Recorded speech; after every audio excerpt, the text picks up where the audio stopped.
तो सचमुच बहुत ही ज्यादा स्ट्रॉन्ग है। आप आधे महीने में ही ब्लड मूवी रियल्म के लेट स्टेज पर ब्रेक थ्रू कर लिए हैं। ये तो मेरे लिए बहुत ही ज्यादा सरप्राइज की बात है। बाई फैन कहता है, मिस लानान, इन दिनों मेरी देखभाल करने के लिए आपका बहुत बहुत शुक्रिया। अब मैं यहाँ पर उन लोगों पर जल्दी हमला करने वाला हूँ। अगर कल सुबह तक मैं वापस नहीं आता हूँ तो आप यहाँ से रूरू और अंकल और मू विलेज के जितने भी लोग बचे हुए हैं, आप इस जगह से उसे दूर ले जाइएगा और यहाँ पर उन लोगों को कभी भी नहीं आने दीजिए। मिस लानान कहती है, ठीक है, आपने जैसा कहा है मैं वैसा ही करूंगी। और हम देखते हैं मिस लानान बाई इफेंग को एक गिफ्ट देने लगती है। बाई इफेंग उस गिफ्ट को लेते हुए खोलता है और कहता है, ठीक है, मैं इस गिफ्ट को एक्सेप्ट कर ले रहा हूँ। और वो जैसे ही उस गिफ्ट को खेलता है तो उसके अंदर एक तिलिस्मान होता है, जिसे देखते हुए बाई इफेंग एकदम से चौंक जाता है और कहता है, ये आखिरकार ये क्या चीज है। मिस लानान कहती है कि ये बुल तिलिस्मान है। अगर कोई वॉरियर इस तिलिस्मान का इस्तेमाल करे तो उस वॉरियर की पावर अपने मैक्स लेवल तक पहुंच जाती है। और इसका दूसरी तरह से भी इस्तेमाल किया जाता है कि अगर यहाँ पर कोई भी शख्स तुम पर बहुत ही ज्यादा पावरफुल हमला करता है तो तुम इसका इस्तेमाल करके उसके हमले से बच भी सकते हो। और ये तिलिस्मान बहुत ही ज्यादा अद्भुत है और साथ ही में इसमें बहुत सारे इंग्रेडिएंट का इस्तेमाल भी किया हुआ है, जो कि आपके लिए ये बहुत ही अच्छा होगा। तभी मिस लानान एक स्वॉर्ड दिखाते हुए कहती है कि ये स्वॉर्ड शार्क स्लेइंग स्वॉर्ड है, जो कि यान किंगडम के 10 सबसे फेमस स्वॉर्ड में से एक है। और इस स्वॉर्ड में इतनी ज्यादा एबिलिटी है कि वो मास्टर को जरूर ही बचा सकती है, तो आपको इसका इस्तेमाल करना चाहिए। और ये हमारे ब्रांच में भी नहीं था, मैंने इसको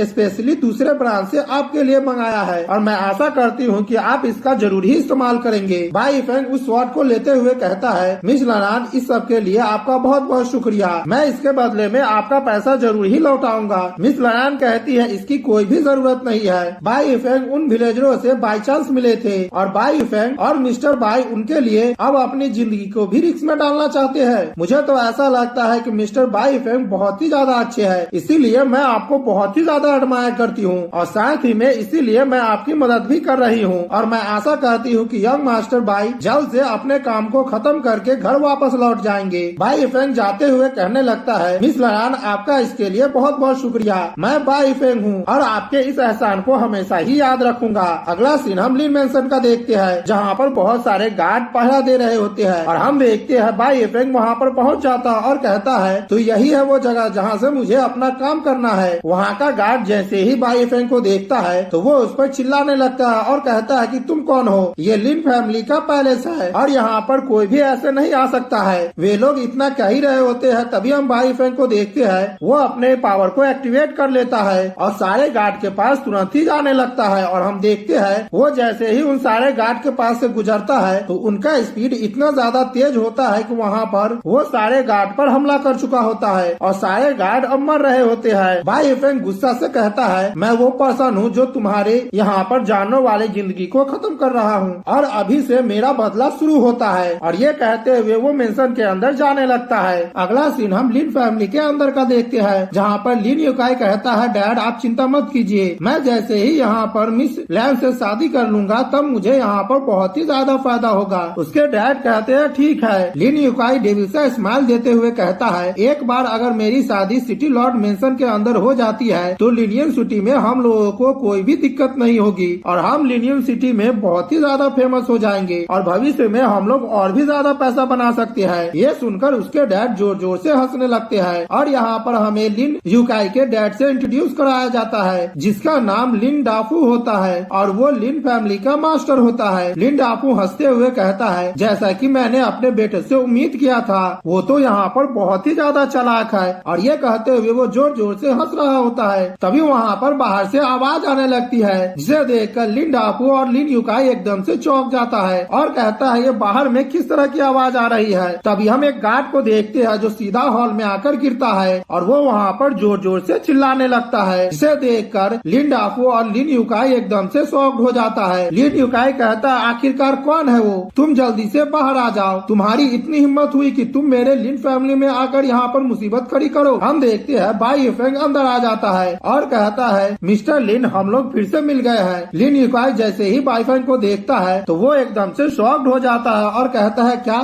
तुम तो बाई फेंग हो। हम इधर गार्ड को देखते हैं जो चिल्लाते हुए कहता है, मास्टर मुझे बचा लीजिए। इधर लिन युकाई डेविल से स्माइल देने लगता है और हंसते हुए कहता है, तुम तो बहुत ही ज्यादा बढ़िया हो बाई फेंग, मैं तुम्हें तुम्हें खोजने के लिए वहाँ पर आने ही वाला था, लेकिन तुम यहाँ पर खुद से ही मेरे दरवाजे तक चले आए हो। ये मेरे लिए बहुत ही ज्यादा अच्छा है। और लिन यूकाई बाई फेंग पर हमला करते हुए कहता है, मैं आज तुम्हें जिंदा ही पकड़ूंगा और मिस लैन के पास तुम्हें ले जाऊंगा। वो वहाँ पर तुम्हें पर्सनली ही पनिश करेगी। तुम अब मेरे हमले से बचकर दिखाओ। हम बाई फेंग को देखते हैं, वो उसके हमले को बड़े ही आराम से रोक लेता है और कहता है, क्या तुम मुझे यहाँ पर कैद करना चाहते हो? क्या तुम्हारे पास इतनी ज्यादा पावर है कि तुम मुझे कैद कर सकते हो? और हम बाई फेंग को देखते हैं, वो लिन यूकाई के हाथों को मोड़ देता है, जिस वजह से लिन यूकाई का हाथ वहीं पर ही टूट जाता है। यह देखकर लिन यूकाई बहुत ही ज्यादा चिल्लाने लगता है और कहता है, मेरा हाथ, आखिरकार तुम्हारी हिम्मत कैसे हुई मेरे हाथों को मोड़ने की? मेरे हाथ तो पूरी तरह से टूट गया है। और वो गुस्सा करते हुए मन में सोचता है, आखिरकार इस लड़के ने कब यहाँ पर ब्लड मूवी रियल्म के लेट स्टेज पर ब्रेक थ्रू कर लिया है। और लिन यूकाई बाई फेंग के बढ़े हुए पावर को देखकर बहुत ही ज्यादा घबराने लगता है और साथ ही में वो गुस्सा भी कर रहा होता है। तभी बाई फेंग कहता है, मैं केवल तुम्हारा यहाँ पर हाथी तोड़ने की हिम्मत नहीं कर रहा हूँ, बल्कि मैं तुम्हारा यहाँ पर पैर भी तोड़ने की हिम्मत करूंगा। और हम देखते हैं, ये कहते हुए बाई फेंग लिन यूकाई के पैर पर जोरदार हमला करता है, जिस वजह से लिन यूकाई जमीन पर गिर जाता है और हम देखते हैं उसका पैर भी वहाँ पर टूट जाता है। इधर हम लिन यूकाई के फादर को देखते हैं, वो जैसे ही अपने सामने का नजारा देखता है तो एकदम से शॉक्ड हो जाता है और उसका मुंह तो खुला का खुला ही रह जाता है। साथ ही में वो बहुत ही ज्यादा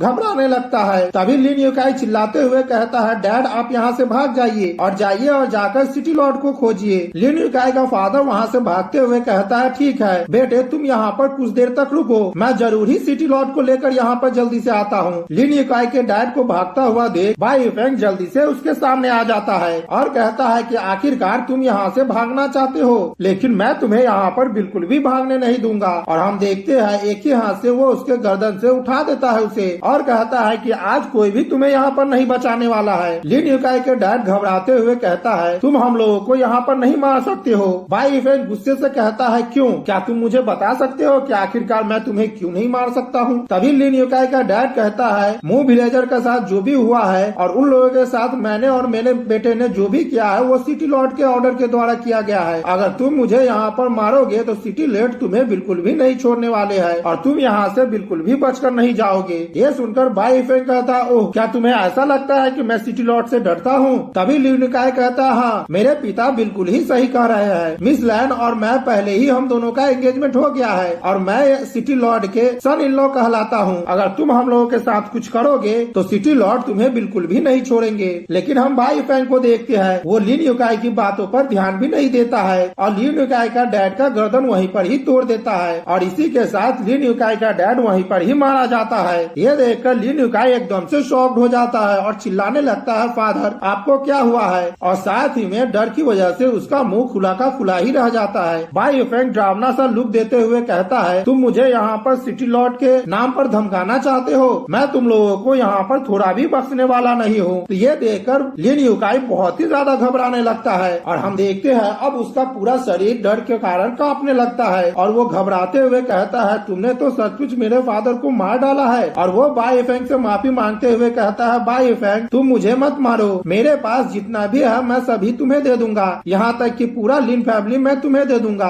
सारे प्रॉपर्टी को तुम ही रख लो, लेकिन तुम मुझे यहाँ पर मत मारो। बाई फेंग ड्रामा सा लुक देते हुए कहता है, क्या लिन फैमिली की प्रॉपर्टी? क्या तुम मेरे साथ मजाक कर रहे हो? आखिरकार लिन फैमिली की प्रॉपर्टी कितना ज्यादा होगी और उसका गोल्ड कॉइन में कितना कीमत होगा? 10 million gold coin, 50 million gold coin? तुम्हें तो पता ही होगा कि मैं यहाँ पर एक टेक्निक के लिए 100 मिलियन गोल्ड कॉइन को खर्च कर दिया था। तुम्हें अब यहाँ पर मरने के लिए तैयार हो जाना चाहिए और मैं यहाँ पर तुमसे बिल्कुल भी नहीं डर रहा हूँ, क्योंकि मेरे पास कोई भी हर्ब होता है तो उसका कीमत 100 मिलियन होता है। तो तुम्हें ऐसा लगता है कि मैं तुम्हारी इस छोटी सी लिन फैमिली के लिए इतना ज्यादा सोचूंगा? यह सुनकर लिन यूकाई एकदम से शॉक्ड हो जाता है और हम देखते हैं वो बाई फेंग के पैरों को पकड़ लेता है और रोते हुए कहता है, मुझे माफ कर देना, मैं जानता हूँ कि मैं गलत था, प्लीज मुझे माफ कर दो और मुझे यहाँ पर मत मारना। तभी हम बाई फेंग को देखते हैं, वो लिन यूकाई के गर्दन को पकड़ते हुए कहता है, यहाँ पर माफी मांगने की जरूरत नहीं है, अगर तुम यहाँ पर सचमुच रिग्रेट कर रहे हो तो तुम अब अपने पिता के साथ जाओ और तुमने यहाँ पर जो भी कुछ किया है उसके लिए वहाँ पर प्रायश्चित करना। और हम देखते हैं वो लिन यूकाई को वहीं पर ही मार डालता है और बाई फेंग वहाँ से जाते हुए कहता है, ठीक है एक काम तो मेरा खत्म हो गया है, अब मेरा अगला टारगेट सिटी लॉर्ड मेंशन है। और ये कहते हुए वो वहाँ से निकल जाता जाता है। अगला सीन हम सिटी लॉर्ड मेंशन के हॉल का देखते हैं, जहाँ पर सिटी लॉर्ड होते हैं। तभी वहाँ पर एक गार्ड भागते हुए आता है और कहता है, यहाँ पर मेरे पास बहुत ही ज्यादा बुरी खबर है। सिटी लॉर्ड, लिन फैमिली के पास से बहुत ही ज्यादा बुरी खबर आया है। मैंने सुना है कि लिन फैमिली पर किसी ने हमला कर दिया है। सिटी लॉर्ड गुस्सा करते हुए कहता है, क्या? ठीक है, तुम मुझे बताओ कि आखिरकार वहाँ पर क्या हुआ है। तभी वो गार्ड कहता है, वहाँ पर लिन फैमिली में कोई भी नहीं बचा है, केवल वहाँ से कुछ कॉन्क्यूबाइन ही बचकर भाग पाई है। और उनके अनुसार वहाँ पर एक लड़का आया है जिसका नाम बाई फेंग है, और वो वहाँ पर बदले के लिए आया था। उसने लिन फैमिली के जितने भी लोग थे सभी को मार डाला है। वहाँ से कोई भी बचकर बाहर नहीं निकल पाया है। सिटी लॉर्ड जैसे ही बाई फेंग का नाम सुनता है तो वो एकदम से गुस्सा करने लगता है और कहता है, क्या बाई फेंग, जल्दी से मेरे ऑर्डर को सारे गेट तक पहुँचा दो और कह दो कि लिनियम सिटी के जितने भी एग्जिट का गेट है सभी को बंद कर दे। वो लड़का यहाँ से भागकर नहीं जाना चाहिए। और यहाँ पर जितने भी जनरल है और यहाँ पर 2 जनरल है उनको कहो कि वो 300 घोड़े के साथ तैयार रहे और मेरे साथ वो लिन फैमिली में चले और चलकर वहाँ पर उन चोर को गिरफ्तार करे। अगला सीन हम कुछ देर बाद का देखते हैं, जहाँ पर सिटी लॉर्ड अपने सिपाहियों के साथ निकल रहा होता है और वो मन में सोचता है, आखिरकार यहाँ पर क्या हो गया है। वो लड़का तो अब तक मारा जाना चाहिए, आखिरकार वो अब तक जिंदा क्यों है। और हम देखते हैं वो अपने घोड़े पर बैठता है और साथ ही में वो अपने 2 खास आदमी को बुलाता है और कहता है, तुम दोनों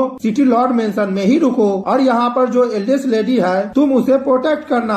अगर यहाँ पर कोई भी मुसीबत आती है तो तुम जल्दी से मुझे रिपोर्ट करना। वो दोनों सिपाही कहते हैं, ठीक है माय लॉर्ड, मैं आपको बातों को बिल्कुल ही मानूंगा। और हम देखते हैं सिटी लॉर्ड वहाँ से सेना के साथ जाने लगते हैं। तभी हम देखते हैं मिस लैन का घोड़ा गाड़ी वहीं पर ही आ रहा होता है। मिस लैन सिपाहियों से पूछती है कि आखिरकार यहाँ पर क्या हुआ है, यहाँ पर इतने सारे सिपाहियों को क्यों इकट्ठा किया गया है इस तरह से। वो सिपाही मिस लैन को ग्रीट करते हुए कहता है, मिस लैन, आपको चिंता करने की बिल्कुल भी जरूरत नहीं है। यहाँ पर इतने सारे सिपाहियों को इसलिए लाया गया है क्योंकि हम लोग यहाँ पर इंपीरियल क्रिमिनल को पकड़ने वाले हैं। मिस लैन कहती है, तुम लोगों को इंपीरियल क्रिमिनल को पकड़ना है तो आखिरकार तुम लोग वहाँ पर क्यों नहीं गए हो मेरे पिता के साथ। अभी वो सिपाही कहता है, सिटी लॉर्ड ने हमसे कहा है कि हम लोग यहीं पर है और मेंशन की देखभाल करें और आपको भी अब मेंशन में ही रहना है और कहीं भी नहीं जाना है। मिस लैन अपने घोड़ा गाड़ी से उतरते हुए कहती है, ठीक है, मैं अब आउटर कोर्टयार्ड में जा रही हूँ, अगर यहाँ पर कुछ होता है तो मैं तुम लोगों को जरूर ही बुलाऊंगी। वो सिपाही कहता है, ठीक है मिस, मैं यहाँ पर आपकी बातों को बिल्कुल ही मानूंगा। और मिस लैन आउटर कोर्टयार्ड में जाते हुए कहती है कि डैड हमेशा ही सही होती है। हमारे सिटी लॉर्ड पैलेस में 4 नए जनरल है, जिनमें से 2 जनरल मेरे डैड के साथ गए हैं और वो चारों जनरल ब्लड मूविंग रियल्म पर है और मेरे डैड मैरो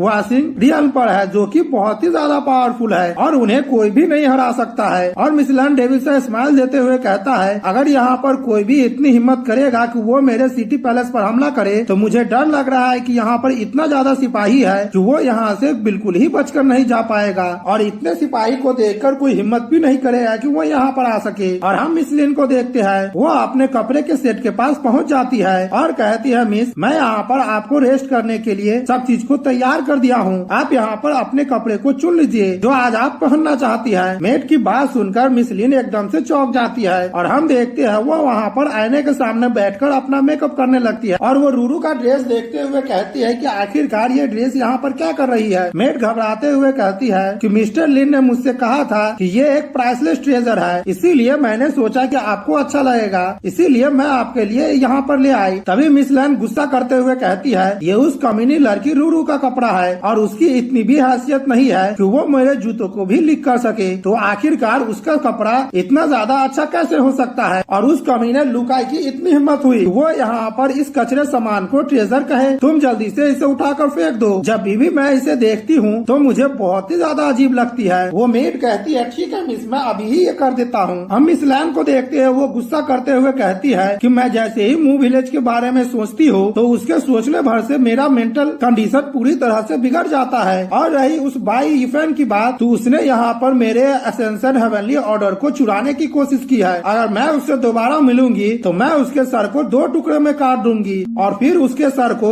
अपने पैरों के पास रखूंगी। तभी हम देखते हैं वहाँ पर जितने भी मेड होते हैं सभी मर जाती है। यह देखकर मिस लिन एकदम से चौंक जाती है और कहती है, तुम दोनों को आखिरकार हुआ क्या है। तभी हम बाई फैन को देखते हैं, वो मिस लैन के पीछे होता है और कहता है, मिस लैन, आखिरकार तुम मेरे हेड को कैसे काटने वाली हो। बाई फैन की बातें सुनकर मिस लैन एकदम से शॉक हो जाती है और उनका आँख खुला का खुला क्या ही रह जाता है। वो घबराते हुए और पीछे देखते हुए कहती है कि आखिरकार तुम यहाँ पर क्यों हो और तुम्हारी इतनी हिम्मत कैसे हुई कि तुम सिटी लॉर्ड मेंशन में आओ। ये सिटी लॉर्ड का मेंशन है, अब तुम यहाँ से बचकर नहीं जा सकते हो। तभी बाई फेंग कहने लगता है कि ये सिटी लॉर्ड का मेंशन है तो क्या हुआ। ये सुनकर मिस लैन बहुत ही ज्यादा घबराने लगती है और उसका शरीर वहाँ पर पूरा कांपने लगता है और वो घबराते हुए कहती है तुम मेरे पास आने की हिम्मत भी मत करना। और हम देखते हैं वो जोर जोर से चिल्लाने लगती है कि यहाँ पर कोई असैसिन आ गया है, कोई आकर मुझे बचा लो। तभी बाई फेंग हंसते हुए कहता है तुम्हारे चिल्लाने से यहाँ पर कुछ भी नहीं होने वाला है। तुम्हारे कोर्टयार्ड में जो 100 गार्ड थे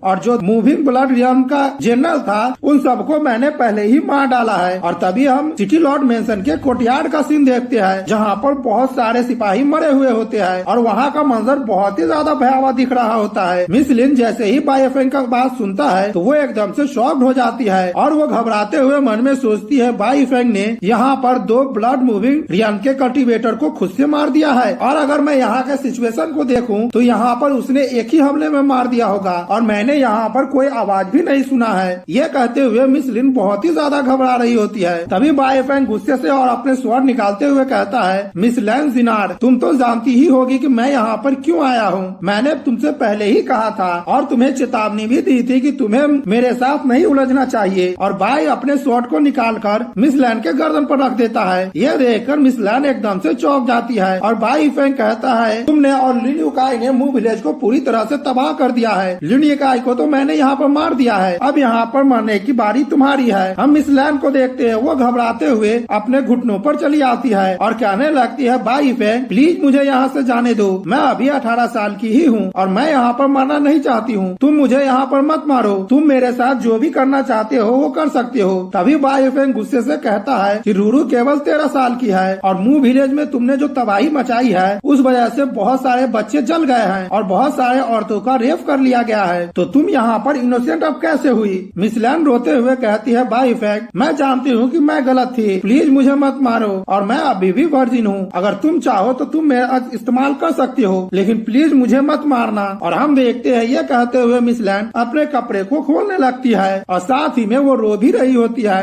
तभी बाई फेंग गुस्सा करते हुए कहता है तुम जैसी कमीनी औरत अगर यहाँ पर अपने कपड़े के भी उतारेगी तो मुझे यहाँ पर अजीब लगेगा। ठीक है लेकिन मैं तुम्हारे प्रति अब कुछ ज्यादा ही काइंड हो जाता हूँ और तुम्हें सरवाइव होने का एक मौका देता हूँ। तुम अभी कह रही थी कि रूरू तुम्हारे जूते लीक करने के भी लायक नहीं है। और तभी हम बाई फेंग को देखते हैं टेबल पर अपना जूता रखते हुए कहता है कि ठीक है तुम मेरे अब जूते को लीक करो। और ये कहते हुए बाई फेंग डेविल से स्माइल दे रहा होता है। मिस लैन जैसे ही बाई फेंग की बात सुनती है तो वो एकदम से शॉक्ड हो जाती है और बाई फेंग पर गुस्सा करते हुए कहता है कि मैं तुम्हें वो इतना ही कहती है कि शांत हो जाती है। तभी बाई फेंग कहता है ये कैसा रहा, तुमने तो अभी कहा था कि अगर मैं तुम्हें यहाँ पर सरवाइव करने का मौका दूं तो तुम यहाँ पर मेरे लिए कुछ भी करोगे, तो अब क्या हुआ है। हम मिस लैन को देखते हैं वो घबराते हुए कहती है ठीक है मैं इसे लीक कर रही हूँ, अगर तुम मुझे यहाँ पर नहीं मारोगे तो तुम जो चाहो मेरे साथ कर सकते हो। और हम मिस लैन को देखते हैं वो बाई फेंग के जूते को लीक करने लगता है, जिसे देखकर बाई फेंग कहता है मिस लैन तुम तो सरवाइव करने के लिए सचमुच बहुत ही ज्यादा हार्ड मेहनत कर रही हो। और हम मिस लैन को देखते हैं जो अपने मन में सोचती है कि बाई फेंग तुम्हें कुछ देर के लिए जितना प्राउड फील करना है कर लो, मैं यहाँ पर बस समय की देरी कर रही हूँ। जैसे ही मेरे डैड यहाँ पर आ जाएंगे तब उनके साथ यहाँ पर और भी बहुत ज्यादा सेना आ जाएंगी और तुम यहाँ पर बिल्कुल भी नहीं बचोगे। तभी हम थोड़ी देर बाद देखते हैं मिस लैन कहती है ठीक है मैंने साफ कर दिया है और वो वहाँ पर बहुत ही ज्यादा गुस्सा कर रही होती है। बाई फेंग कहता है जब तुम यहाँ पर मेरे जूते को साफ कर दोगे तो मैं तुम्हें यहाँ पर तुरंत ही मार डालूंगा। और ये कहते हुए मिस लिन को वहीं पर ही मार डालता है। ये देखकर मिस लिन रोते हुए बाई फेंग पर गुस्सा करते हुए वहीं पर ही मर जाती है। अगला सीन हम सिटी लॉर्ड का देखते हैं जो कि लिन फैमिली के मेंशन की तरफ रास्ते पर जा रहे होते हैं। तभी सिटी लॉर्ड को अचानक से वहाँ पर कुछ आभास होता है जिसका अंदाजा लगाकर वो एकदम से चौंक जाते हैं। तभी उसका दो जनरल कहता है सिटी लॉर्ड आपको आखिरकार क्या हुआ है, क्या यहाँ पर कुछ गड़बड़ है। सिटी लॉर्ड कहते हैं नहीं मुझे यहाँ पर थोड़ा सा अजीब फील हो रहा है। तभी वहाँ पर एक सिपाही आता है और कहता है सिटी लॉर्ड यहाँ पर जरूर ही कुछ गड़बड़ है। जब मैं वहाँ पर चेक करने के लिए गया था तो सबसे पहले मैंने वहाँ पर देखा तो वहाँ पर बहुत सारी लाशें थी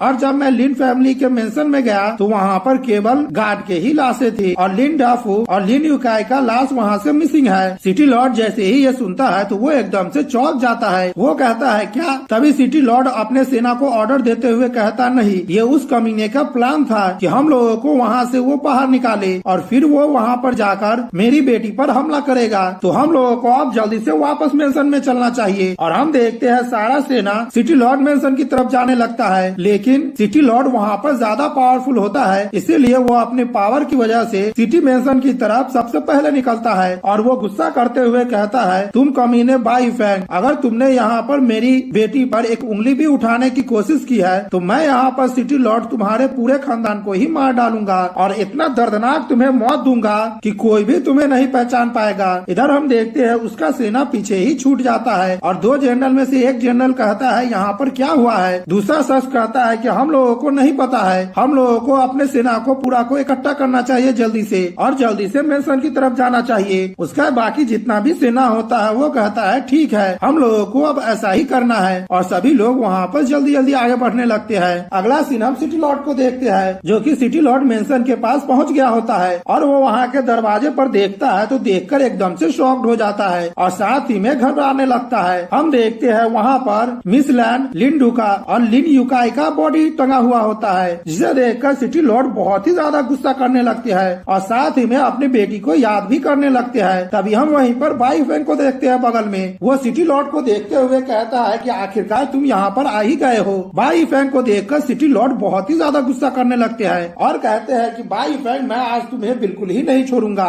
और वो अपने पावर को एक्टिवेट कर लेता है और बाई फैंग की तरफ बढ़ते हुए कहता है, बाई फैंग, आज मैं कसम खाता हूँ कि आज मैं तुम्हें बिल्कुल भी नहीं छोड़ूंगा। अगर आज तुम यहाँ से बच गए तो मैं भी सिटी लॉर्ड नहीं। हम बाई फैंग को देखते हैं जो सिटी लॉर्ड के हमले से बच गया होता है और वो दूसरी जगह पर आते हुए और साथ ही में अपना स्वॉर्ड को निकालते हुए कहता है, अभी यहाँ पर ये तय नहीं हुआ है कि यहाँ पर कौन किसको मारेगा, तुम्हें पहले ही यहाँ पर निर्णय पर नहीं पहुँचना चाहिए। और हम देखते हैं वो अपने स्वॉर्ड टेक्निक का इस्तेमाल करता है और वहाँ पर बहुत सारे स्पिरिचुअल स्वॉर्ड को बना लेता है, जिसे देखकर सिटी लॉर्ड भी एकदम से चौंक जाते हैं और कहते हैं, ये तो रैन ऑफ स्वॉर्ड टेक्निक है, मुझे तो अपनी आंखों पर विश्वास ही नहीं हो रहा है। और हम बाई फैंग को देखते हैं वो उस टेक्निक से सिटी लॉर्ड पर हमला कर देता है। सिटी लॉर्ड उस हमले से बचते हुए कहता है, इस लड़के का स्वॉर्ड एनर्जी बहुत ही ज्यादा पावरफुल है, लेकिन मुझे विश्वास नहीं हो रहा है कि इस लड़के ने रैन ऑफ स्वॉर्ड टेक्निक को सीख लिया है। और सिटी लॉर्ड उस हमले से बचकर दूसरी जगह पर आ जाते हैं और मन में सोचने लगते हैं, रैन स्वॉर्ड टेक्निक एक हाई लेवल का स्वॉर्ड टेक्निक है, अगर मैं भी यहाँ पर इसे सीखना चाहता हूँ तो उसके लिए कम से कम मुझे 1 साल तो लग ही जाएंगे। लेकिन ये बच्चा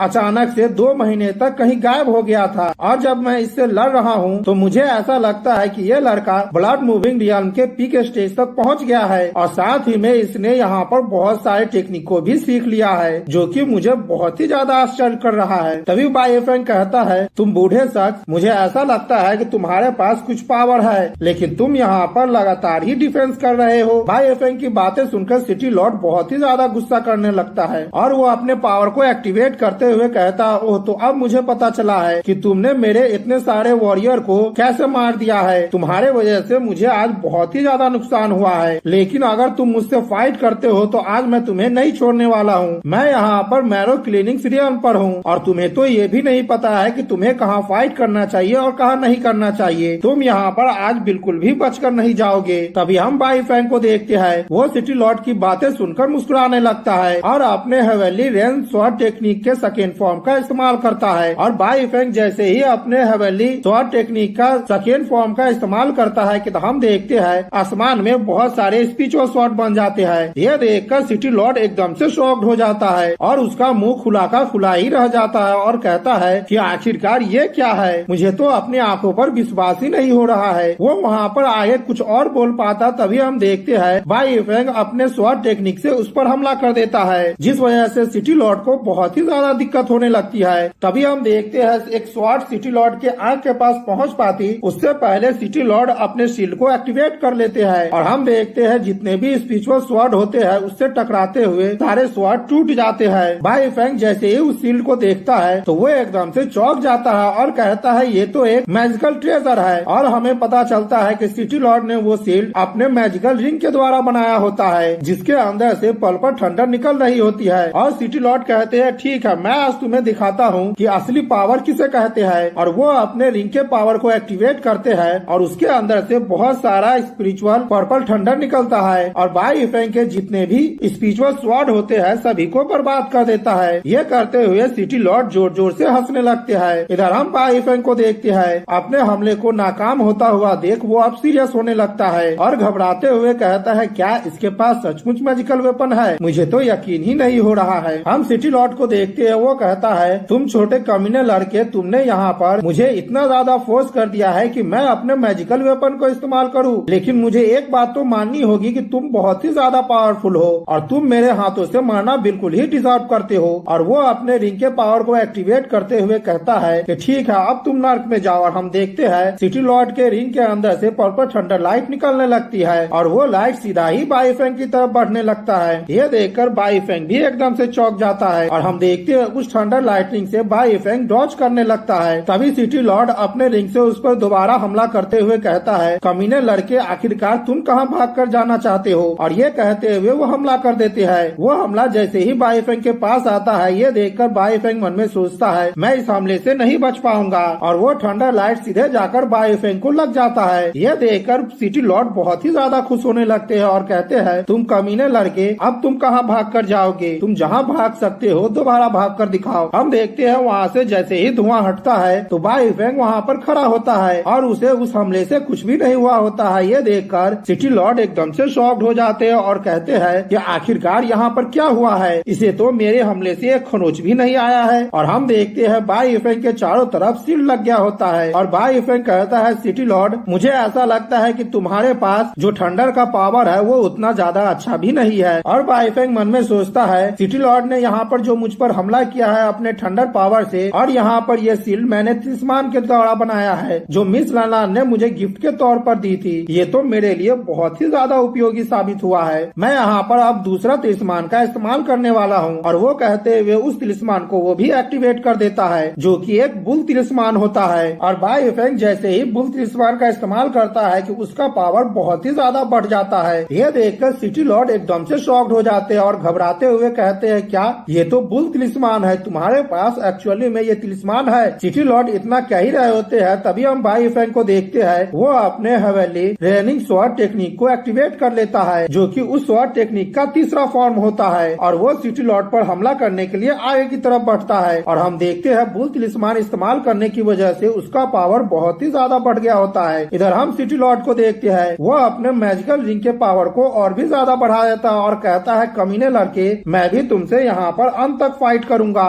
और हम देखते हैं दोनों एक दूसरे पर हमला करने लगते हैं और दोनों का पावर एक दूसरे से टकराने लगता है। और वहाँ पर एक तरफ बहुत सारे स्पिरिचुअल एनर्जी होती है तो दूसरे तरफ बहुत सारा लाइटनिंग एनर्जी होती है। हम थोड़ी देर बाद देखते हैं कि वो दोनों पावर आपस में ही न्यूट्रलाइज हो जाता है और इस वजह से सिटी लॉर्ड कुछ दूर तक पीछे खसक कर चले जाते हैं। हम बाई फेंग को देखते हैं, उसको भी इसका झटका लगा होता है और वो भी यहाँ पर घायल हो गया होता है। बाई फेंग को घायल होता हुआ देख सिटी लॉर्ड हंसने लगते हैं और कहते हैं, बच्चे, तुम अभी बहुत ही ज्यादा नादान हो। अगर तुम यहाँ पर बुल तिलिस्मान का इस्तेमाल भी करते हो तो तुम अभी बहुत ही ज्यादा कम स्टेज पर हो और तुम मेरे पावर के साथ कम्पीट नहीं कर सकते हो। तभी बाई फेंग डेविसा लुक देते हुए कहता है, तुमसे ये किसने कह दिया कि मेरे पास तुम्हें मारने के लिए केवल मेरा ही पावर है? ये सुनकर सिटी लॉर्ड एकदम से चौंक जाते हैं और कहते हैं कि ये मेरे लिए अच्छा नहीं हुआ है। मुझे ऐसा लगता है कि ये बच्चा जो कह रहा है उससे तो मुझे यही समझ में आ रहा है कि इसके पास अभी भी बहुत सारे ट्रम्प कार्ड है। तभी बाई फेंग तेजी से सिटी लॉर्ड के पास जाते हुए कहता है, मेरे पास कोई और ट्रम्प कार्ड नहीं है। और हम देखते हैं वो इतना ज्यादा तेज होता है कि सिटी लॉर्ड भी एकदम से चौंक जाते हैं और कहते हैं, ये तो बहुत ही ज्यादा फास्ट हो गया है। और यहाँ पर सिटी लॉर्ड कुछ रिएक्ट कर पाते उससे पहले हम देखते हैं बाई फेंग का छोटा सा स्पिरिचुअल स्वॉर्ड सिटी लॉर्ड के पास पहुँच गया होता है, जिसे देखकर सिटी लॉर्ड एकदम से चौंक जाते हैं। बाई फेंग कहता है, ये मेरा रेन हेवेनली स्वॉर्ड टेक्निक का अल्टीमेट किलिंग मूव है। और हम देखते हैं उस किलिंग मूव को वो एक्टिवेट करता है और वो छोटा सा स्वॉर्ड सिटी लॉर्ड के आर पार हो जाता है, जिस वजह से सिटी लॉर्ड दर्द के कारण वहीं पर ही चिल्लाने लगते हैं। और हम देखते हैं बाई फेंग उसके बाद बहुत सारा हमला सिटी लॉर्ड पर करता है, जिस वजह से सिटी लॉर्ड बहुत ही ज्यादा घायल हो जाते हैं। अगला सीन हम कुछ देर बाद का देखते हैं जहाँ पर सिटी लॉर्ड अपने घुटने पर होते हैं और वो शॉक्ड होते हुए कहते हैं, आखिरकार मैं तुमसे कैसे हार सकता हूँ? तुम तो मुझसे बहुत ही ज्यादा कम पावर के हो। मुझे तो अपने आप पर विश्वास ही नहीं हो रहा है। बाई फेंग अपने स्वॉर्ड को उठाते हुए कहता है, जिस समय तुमने यहाँ पर बहुत सारे विलेजरों को मारा था तुम्हें उसी समय समझ जाना चाहिए चाहिए कि ये दिन भी तुम्हारे लिए आने वाला है। और हम देखते हैं बाई फेंग उस स्वॉर्ड से सिटी लॉर्ड को मार डालता है और कहता है कि तुम्हारा खेल अब खत्म हो गया है, और सिटी लॉर्ड वहीं पर ही मर जाते हैं। तभी बाई फेंग देखता है कि सिटी लॉर्ड का मैजिकल रिंग वहीं पर ही गिरा होता है। बाई फेंग उसे उठाते हुए कहता है क्या ये वही मैजिकल रिंग है जिसका इस्तेमाल सिटी लॉर्ड कर रहे थे? और हमें यहाँ पर उस मैजिकल रिंग के बारे में बताया जाता है जिसका नाम युंग ली रिंग होता है। उसे देखते हुए बाई फेंग कहता है मैंने ये बिल्कुल भी उम्मीद नहीं किया था कि ये इतना सा छोटा सा रिंग है और इसके पास इतनी ज्यादा थंडर लाइटनिंग की पावर होगी। और बाई फेंग उस रिंग को अपने पास रखते हुए कहता है ठीक है अब ये रिंग मेरा हो गया है, और वो वहाँ पर मुस्कुराने लगता है। तभी हम देखते हैं वहाँ पर सिटी लॉर्ड के सेना पहुँच जाता है। सिटी लॉर्ड के दो जनरल जैसे ही देखते हैं सामने का नजारा तो वो एकदम से शॉक्ड हो जाते हैं और कहते हैं सिटी लॉर्ड और एल्डेस्ट लेडी हमारे जितने भी लोग हैं सभी यहाँ पर मारे जा चुके हैं। तभी हम देखते हैं बाई फेंग वहीं पर ही खड़ा होता है और वो कहता है कि सभी लोग मेरे बातों को ध्यान से सुनो, जो यहाँ पर सरेंडर कर देगा वो आज नहीं मरेगा,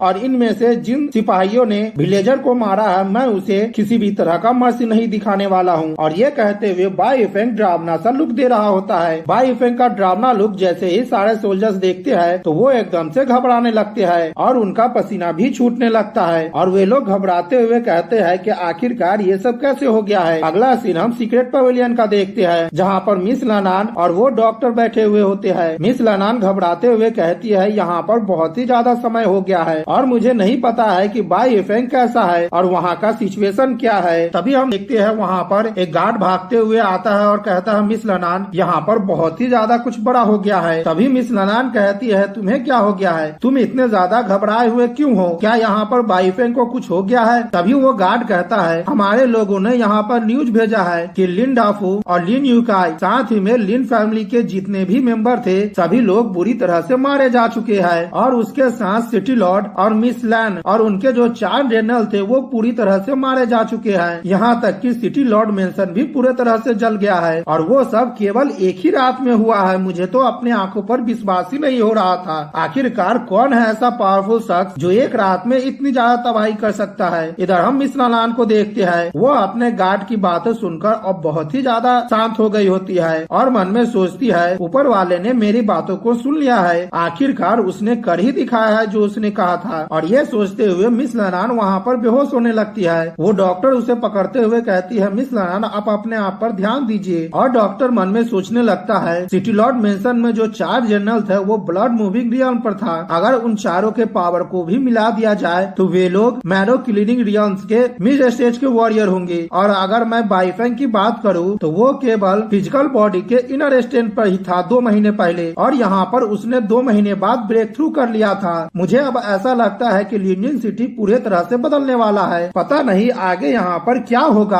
अगला सीन हम कल सुबह का देखते हैं जहाँ पर नोटिस बोर्ड के पास बहुत ही ज्यादा भीड़ लगी होती है और सभी लोग कह रहे होते हैं मुझे रास्ता दो, मैं भी देखना चाहता हूँ कि आखिरकार नोटिस बोर्ड पर ऐसा क्या हुआ है कि सभी लोग यहाँ पर भीड़ लगाए हुए हैं। तभी एक शख्स पढ़ता है कि बाई फेंग उसका यहाँ पर फोटो लगा हुआ है और वो यान किंगडम का लेटेस्ट क्रिमिनल है, अगर कोई उसको पकड़कर गवर्नमेंट को सौंपता है तो उसे 100 गोल्ड कॉइन दिया जाएगा और जो उसके बारे में इंफॉर्मेशन देता है उसे 50 गोल्ड कॉइन दिए जाएंगे। तभी दूसरा शख्स कहता है यहाँ पर जो तस्वीर लगा हुआ है तुम उसे देखो, इस पर्सन का फेस देखने से मुझे ऐसा लगता है कि यह कोई क्रिमिनल नहीं है, आखिरकार कैसे ये किंगडम इस पर बाउंटी रख सकती है। तभी हम एक शख्स को देखते हैं जो बाई फेंग के फोटो को निकाल लेता है और मन में सोचता है ये मेरे लिए दिक्कत की बात नहीं है कि उन लोगों ने मुझ पर बहुत ही ज्यादा कम बाउंटी रखा है, लेकिन मेरा पेंटिंग इतना ज्यादा अगली क्यों बनाया है। और हमें पता चलता है वो बाई फेंग ही होता है। बाई फेंग कहता है ठीक है मैं इसके बारे में भूल जाता हूँ और इस पेंटिंग को देखकर मैं क्या ही सोचूंगा, अब मेरे लिए अच्छा यही होगा कि मैं कोई दूसरे जगह को ढूंढ लूँ। अब मेरा यहाँ से नया जर्नी स्टार्ट होता है और मैं वहाँ पर अपना आगे की जर्नी कंटिन्यू करूंगा। अगला सीन मिस लनान का देखते हैं जो कहती है मुझे नहीं पता है कि आखिरकार बाई फेंग क्या कर रहा है और उसका आगे का प्लान क्या होगा, मैं बस यही सोच रही हूँ कि वो जहाँ भी रहे ठीक रहे। तभी हम देखते हैं बाहर से एक लेटर और एक बॉक्स आता है जिसे देखकर मिस लनान एकदम से चौंक जाती है और कहती है ये क्या है। उस लेटर को मिस लनान उठाती है और पढ़ने लगती है जो लेटर बाई फेंग की तरफ से होता है और उसमें लिखा हुआ होता है कि मैं बाई फेंग हूँ और मैं लिन्यू सिटी को जल्द ही छोड़ दूंगा, तुम्हारा बहुत बहुत शुक्रिया कि तुमने यहाँ पर मेरा बहुत ही अच्छे से देखभाल किया है और मैंने मैंने यहाँ पर एक बॉक्स को भेजा है जो कि मेरे तरफ से तुम्हारे लिए गिफ्ट है और मूव विलेज के लोगों को हमेशा ही प्रोटेक्ट करना और तुम्हें यहाँ पर पैसे और फूड की चिंता बिल्कुल भी नहीं करनी है। उन सबका इंतजाम मैंने पहले ही कर दिया है। अगर भविष्य में हम दोनों का मिलना रहा तो हम दोनों फिर से मिलेंगे, तो तुम अब अपना ख्याल रखना। तभी हम मिस लनान को देखते हैं, वो बाय इफेंग के द्वारा दिए गए बॉक्स को खोलती है और उसके अंदर देखकर एकदम से चौंक जाती है। उसके अंदर बहुत सारा ट्रेजर होता है और बहुत सारा स्पिरिचुअल हर्ब होता है। उसे देखते हुए मिस लनान मन में सोचती है, मैंने अपने जिंदगी में इतने सारे खजाने को कभी नहीं देखी थी, मैं तो यहाँ पर अब शॉक्ड ही हो गई हूँ। और वो मुस्कुराते हुए कहती है, मिस्टर भाई हम लोग जरूर ही बाद में मिलेंगे। और इधर हम बाय इफेंग को देखते हैं जो घोड़ा से बाहर निकल जाता है दूसरी जगह के लिए। अगला सीन हम आधे महीने बाद का देखते हैं जो कि एक बॉर्डर का होता है और बाय इफेंग अब एक बंदरगाह पर पहुंच गया होता है जहां से वो नाव लेकर दूसरी जगह जाने वाला होता है। तभी हम देखते हैं बाय इफेंग किसी को बात करते हुए सुनता है जहाँ पर वो शख्स कहता है, तुमने यहाँ पर सुना है कि यहाँ पर जितने भी अभी लोग आ रहे हैं सभी लोग 5 एलिमेंट होली लैंड जा रहे हैं। वो टॉप 10 होली लैंड में से एक लैंड है और वे लोग यहाँ पर डिसाइपल को रिक्रूट कर रहे हैं। सभी लोग ऐसा कहते हैं कि वहाँ पर जो लो लेवल का स्किल होता है अगर वो कोई शख्स सीख ले तो वो बहुत ही ज्यादा पावरफुल वॉरियर बन जाता है और वो हमारे यहाँ का पियरलेस मैजिक स्किल होता है जहाँ पर एक ही साथ में सभी लोगों से फाइट किया जा सकता है। तभी दूसरा शख्स कहता है, हाँ अगर तुम वहाँ के डिसाइपल बन जाते हो और होली लैंड में प्रैक्टिस करते हो तो तुम्हारे लिए बहुत ही ज्यादा अच्छी अचीवमेंट होगी जिसका मुकाबला यहाँ पर किसी भी चीज से नहीं किया जा सकता है। तभी पहले वाला शख्स कहता है, क्या डिसाइपल बन जाओगे तो ये उतना ज्यादा खास भी नहीं है, अगर तुम वहाँ पर एल्डर बन जाओगे तो तुम किसी भी एम्पायर के प्रिंस को भी इग्नोर कर सकते हो, तुम्हारा स्टेटस बिल्कुल एम्पायर के बराबर होगा। और वो दोनों वहाँ से जाते हुए कहता है, 5 एलिमेंट होली लैंड यहाँ से हजारों माइल्स दूर है और हम लोग अभी यानवी स्टेट में है। अगर हम लोग यहाँ पर क्लाउड बोट को नहीं बुक करते हैं तो हम लोग यहाँ पर घोड़े से भी नहीं पहुँच पाएंगे। दूसरा शख्स कहता है, ठीक है तब हम लोगों को जल्दी जाना चाहिए, अगर हम लोग लेट हो जाएंगे तो हम लोगों को सीट नहीं मिलेगा। ये सुनकर बाय इफेंग ऊपर की तरफ देखने लगता है और देखते हुए कहता है, क्या? तभी हम ऊपर में देखते हैं जहाँ पर हमें फ्लाइंग बोट को दिखाया जाता है। तभी नरेटर कहता है कि यहाँ पर कोई भी चीज को ट्रांसपोर्ट करने के लिए अभी फ्लाइंग बोट का ही इस्तेमाल किया जाता है और ये बहुत ही ज्यादा तेज होता है जो कि 2 कंट्री को पलक झपकते ही ट्रेवल करवा सकता है, इसीलिए इसी का सभी लोग अभी इस्तेमाल करते हैं। हम देखते हैं उस फ्लाइंग बोट में जाने के लिए सभी लोग लाइन में लगकर टोकन ले रहे होते हैं और कह रहे होते हैं, तुम लोग धक्का मत दो, मैं सबसे पहले आया था इसीलिए मैं ही यहाँ पर रहूंगा। और हम देखते हैं बाय इफेंग भी वहाँ पर जाकर खड़ा हो जाता है। अगला सीन हम कुछ देर बाद का देखते हैं जहाँ पर बाय इफेंग उस काउंटर पर पहुँच जाता है और कहता है, तुम मुझे होली लैंड एम्पायर जाने का टोकन दे दो। तभी वो एम्प्लॉय कहता है, 5 एलिमेंट होली लैंड जाना चाहते हो जो कि यहाँ से बहुत ही ज्यादा दूर है, इसीलिए तुम्हें 500 गोल्ड कॉइन देने होंगे। और बाय इफेंग को इग्नोर करते हुए कहता है कि पता नहीं कहां कहां से गरीब लोग चले आते हैं और इसे तो पता भी नहीं है कि फ्लाइंग बोट का इस्तेमाल कैसे होता है और वो कितना ज्यादा महंगा है। यहाँ पर जो फ्लाइंग बोट है वो बहुत ही ज्यादा एक्सपेंसिव है, यहाँ तक कि इस बोट में जो सबसे बेकार कमरा है उसका कॉस्ट 3000 गोल्ड कॉइन है एक दिन का। अगर तुम यहाँ पर अफोर्ड नहीं करते हो तो तुम्हें यहाँ पर मेरे समय को बर्बाद नहीं करना चाहिए और तुम्हें यहाँ से चले जाना चाहिए। वो इतना कहकर जैसे ही बाय इफेंग की तरफ पलटता है तभी बाय इफेंग अपने हाथ में बहुत सारे गोल्ड कॉइन को निकाला होता है और कहता है, क्या ये तुम्हारे लिए काफी होगा? वो एम्प्लॉय जैसे ही वो देखता है तो वो एकदम से शॉक्ड हो जाता है। आपके लिए मैं अपने फ्लाइंग बोट का नंबर 1 गेस्ट रूम तैयार करवा देता हूँ, आप जल्द ही वहाँ पर चले जाइए। और हम देखते हैं वो टोकन बाय इफेंग को देने लगता है और वो मन में सोचता है, मेरे पास अभी सबसे ज्यादा वेल्थी कस्टमर आया है, अगर मैं यहाँ पर अभी ठीक तरह से व्यवहार नहीं करता हूँ तो मेरे पास से ये मौका निकल जाएगा। तभी हम देखते हैं वहाँ पर 2 शख्स आ जाता है जो कि एक प्रिंस होता है और दूसरा प्रिंसेस होती है उसी कंट्री की। तभी वो प्रिंस कहता है, तुम 1 मिनट रुको, एम्प्लॉय इस शख्स ने जो प्राइस दिया है मैं उसका दुगना प्राइस दूंगा, नंबर 1 रूम तुम मुझे दे दो। ये सुनकर बाय इफेंग कहता है, तुम्हारे ये करने का मतलब क्या है? वो प्रिंस कहता है, मेरा करने का कुछ भी मतलब नहीं है, मैं यहाँ पर वो हर चीज कर सकता हूँ जो मेरी वैंग फैमिली चाहती है। तो वो नंबर 1 रूम अब मेरा हुआ और मैंने फ्लाइंग बोट के नंबर 1 रूम को रिजर्व कर लिया है। तभी बाय इफेंग कहता है, तुम बकवास करना बंद करो, अब मैं तुम्हें सीधा सीधा ही कहता हूँ, मैंने यहाँ पर उस रूम को पहले ही बुक कर लिया है, तो तुम यहाँ पर उस रूम को कहाँ से रिजर्व करवाओगे? तभी हम देखते हैं वो एम्प्लॉय बीच में आता है और कहता है, आप दोनों गेस्ट गेस्ट प्लीज ही यहाँ पर मत लड़िए। मेरे फ्लाइंग बोट का जो नंबर 1 रूम है वो पहले ही इस शख्स ने रिजर्व कर लिया है, आप कुछ और देख ले। यह सुनकर प्रिंसेस गुस्सा करते हुए कहती है, आखिरकार ये बेवकूफ और इडियट कहाँ से आ गया है और उसकी इतनी हिम्मत कि वो हमारे प्रिंस कैंग मैंशन के खिलाफ जा सके। और वो एम्प्लॉय से कहने लगती है, तुम बेवकूफ लोग मेरी बातों को ध्यान से सुनो। मेरा नाम वैंग मिंग है और मैं इस कंट्री की प्रिंसेस हूँ और ये टाइटल महाराज ने मुझे दिया है और साथ ही में मुझे लिंगयांग नाम का टाइटल मिला है। और ये बगल में मेरा ब्रदर है जिसका नाम वैंग किंग है जो कि प्रिंस कैंग पैलेस का एल्डेस्ट सन है। और अब मैं तुमसे बात करूँ तो तुम्हारी इतनी हिम्मत कैसे हुई कि तुम हमारे वैंग फैमिली से उस कमरे को छीन सको? क्या तुम यहाँ पर मरना चाहते हो? यह सुनकर बाई फेंग एकदम अजीब सा शक्ल बना लेता है और वो मन में सोचता है, आखिरकार पता नहीं मेरे साथ क्या हो रहा है। जब भी मैं कहीं जाता हूँ तो ये बुली करने वाला बेवकूफ मेरे ही पास चला आता है। मैं अब सचमुच बहुत ही ज्यादा अनलकी हो गया हूँ और इन लोगों से तो मैं बहुत ही ज्यादा परेशान हो गया हूँ। तभी हम भीड़ को देखते हैं, वहीं पर कहने लगता है, ये लोग प्रिंस कैंग पैलेस से है और प्रिंस कैंग महाराज का यंगेस्ट ब्रदर है, तो मुझे ऐसा लगता है कि ये सब प्रिंस कैंग के डिसेंडेंट होंगे। और दूसरा शख्स कहता है, जवान लड़के तुम अपना रूम इस गेस्ट के दे दो, तुम रॉयल फैमिली को ऑफेंड करना अफोर्ड नहीं कर पाओगे। तभी बाई फेंग गुस्सा करते हुए कहता है, प्रिंस हो चाहे क्राउन प्रिंस हो या फिर प्राइम मिनिस्टर हो या फिर जनरल हो, अगर कोई यहाँ पर भी आ जाएगा तभी भी मैं उसे ये रूम नहीं देने वाला हूँ। मैंने इस रूम को पहले ही बुक कर लिया है, अब वो मेरा हुआ है, इससे फर्क नहीं पड़ता है कि ये लोग कितना पैसा दे। ये सुनकर वो प्रिंस बहुत ही ज्यादा गुस्सा करने लगता है, साथ ही में वो प्रिंसेस भी घबराने लगती है। तभी बाई फेंग पूरे एटीट्यूड से कहता है, तुम शांति से पहले लाइन में जाओ पीछे, उसके बाद अपने नंबर आने पर आना। तुम तो यहाँ पर बिल्कुल ही डॉगी की तरह लग रहे हो। इसे देखकर मिस्टर वैंग बहुत ही ज्यादा गुस्सा कर रहा होता है और मिस्टर वैंग का गुस्सा वाला लुक देखकर बाई फेंग कहता है, तुम्हें क्या हो गया है? क्या तुम मुझे कुछ कर सकते हो? तुम यहाँ पर मेरा कुछ भी नहीं कर सकते हो। उन दोनों का इस तरह से रिएक्शन देखकर वहाँ का एम्प्लॉय बहुत ही ज्यादा घबराने लगता है और कहने लगता है, मिस्टर वैंग आप क्यों न पहले लाइन में चले जाए और मैं आपके लिए फ्लाइंग शिप का सेकेंड बेस्ट रूम रिजर्व कर देता हूँ। ये आपके लिए कैसा रहेगा? क्या ये आपके लिए सही रहेगा? और वो एम्प्लॉय मन में सोचता है, पता नहीं मैं ये कौन से सिचुएशन में आकर फंस गया हूँ। एक शख्स यहाँ पर बहुत ही ज्यादा पावरफुल पर्सन है तो दूसरा शख्स यहाँ पर बहुत ही ज्यादा अमीर है और मैं यहाँ पर इन दोनों में से किसी को भी ऑफेंड करना अफोर्ड नहीं कर सकता हूँ। तभी हम मिस्टर वैंग को देखते हैं, वो गुस्से वाला लुक देते हुए कहता है, ठीक है मैं तुमसे एक आखिरी बार पूछता हूँ कि तुम मुझे वो कमरा दोगे या फिर नहीं। और तुम्हें पता है कि मेरे खिलाफ जाने का क्या नतीजा होगा? मेरे खिलाफ जाने का मतलब ये होगा कि तुम पूरे प्रिंस कैंग पैलेस के खिलाफ जा रहे हो। तभी हम बाई फेंग को देखते हैं, वो कहता है, तुम्हें पता है कि मेरे खिलाफ जाने का क्या नतीजा होगा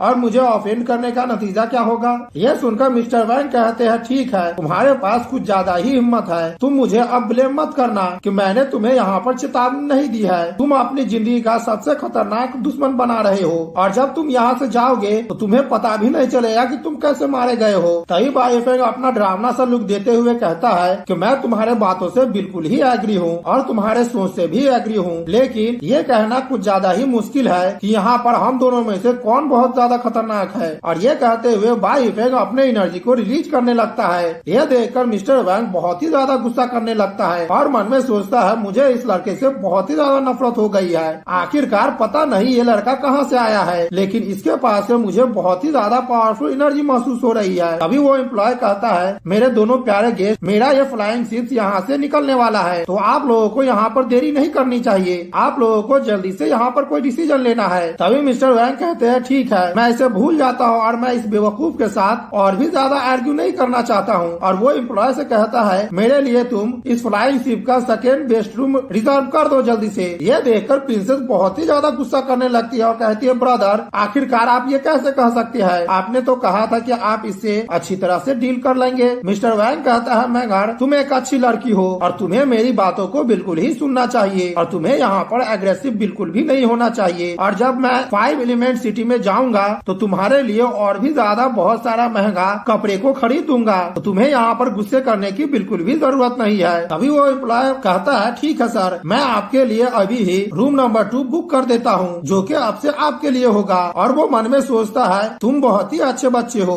और तुम यहाँ पर और भी ज्यादा आर्ग्यू नहीं कर सकते हो, ये प्रॉब्लम यहाँ से मेरे लिए सॉल्व हो गया है। तभी हम बाई फेंग को देखते हैं, वो कहता है, क्या मैंने कहा है कि मैं इस चीज से एग्री हूँ? ये सुनकर मिस्टर वैंग एकदम से शॉक शॉक्ड हो जाता है और कहता है क्या अब तुम्हें क्या हो गया है। तभी बाईफेंग हंसते हुए कहता है मुझे ये पसंद नहीं है कि मेरे सामने वाले कमरे में कोई ऐसा शख्स हो जो लगातार ही बात करता रहे। मुझे वहाँ पर सोने में बहुत ही ज्यादा दिक्कत होती है। और वो अपने हाथ में बहुत सारे सोने का सिक्का निकाल लेता है और एम्प्लॉय को देते हुए कहता है तुम इसे रख लो और तुम्हारे शिप में जितने भी कमरे हैं सब मैं अभी ही बुक कर लेता हूँ। ये सुनकर मिस्टर वैंग एकदम से चौंक जाते हैं और कहते हैं क्या। इधर हम एम्प्लॉय को देखते हैं उतने सारे सोने के सिक्कों देखकर उसके आंखें बाहर ही निकलने लगती है और वो तो एकदम से शॉक्ड ही हो रहा होता है। इधर हम मिस्टर वैंग को देखते हैं वो बाईफेंग पर गुस्सा करते हुए कहता है आखिरकार तुम यहाँ पर क्या करना चाहते हो। बाईफेंग कहता है मैंने तुमसे पहले ही कहा था कि जो यहाँ पर पहले आता है उसे ही पहले सर्व किया जाता है और मैंने यहाँ पर अपना रिजर्वेशन करवा लिया है। क्या तुम्हें मुझसे और भी ज्यादा क्वेश्चन पूछना है। तभी हम उस एम्प्लॉय को देखते हैं वो सारा टोकन बाईफेंग को देते हुए कहता है सर प्लीज आप इस टोकन को रख लीजिए। आपने यहाँ पर जितने भी रूम को बुक किया है ये सभी उसी का टोकन है। और वो मिस्टर वैंग को कहने लगता है कि मिस्टर वैंग सबसे पहले जाकर आप लाइन में लगिए उसके बाद आप बाद में आइएगा। ये सुनकर मिस्टर वैंग बहुत ही ज्यादा गुस्सा करने लगता है और वो एम्प्लॉय मन में सोचता है तुम यहाँ पर पावरफुल तो हो लेकिन तुम्हारे पास उतना ज्यादा पैसा नहीं है। तुम्हें जल्दी से यहाँ से भाग जाना चाहिए। जब मैं ये अपना काम खत्म कर लूंगा तो मुझे यहाँ पर इतना ज्यादा अर्निंग होगा जितना कि मैंने अपने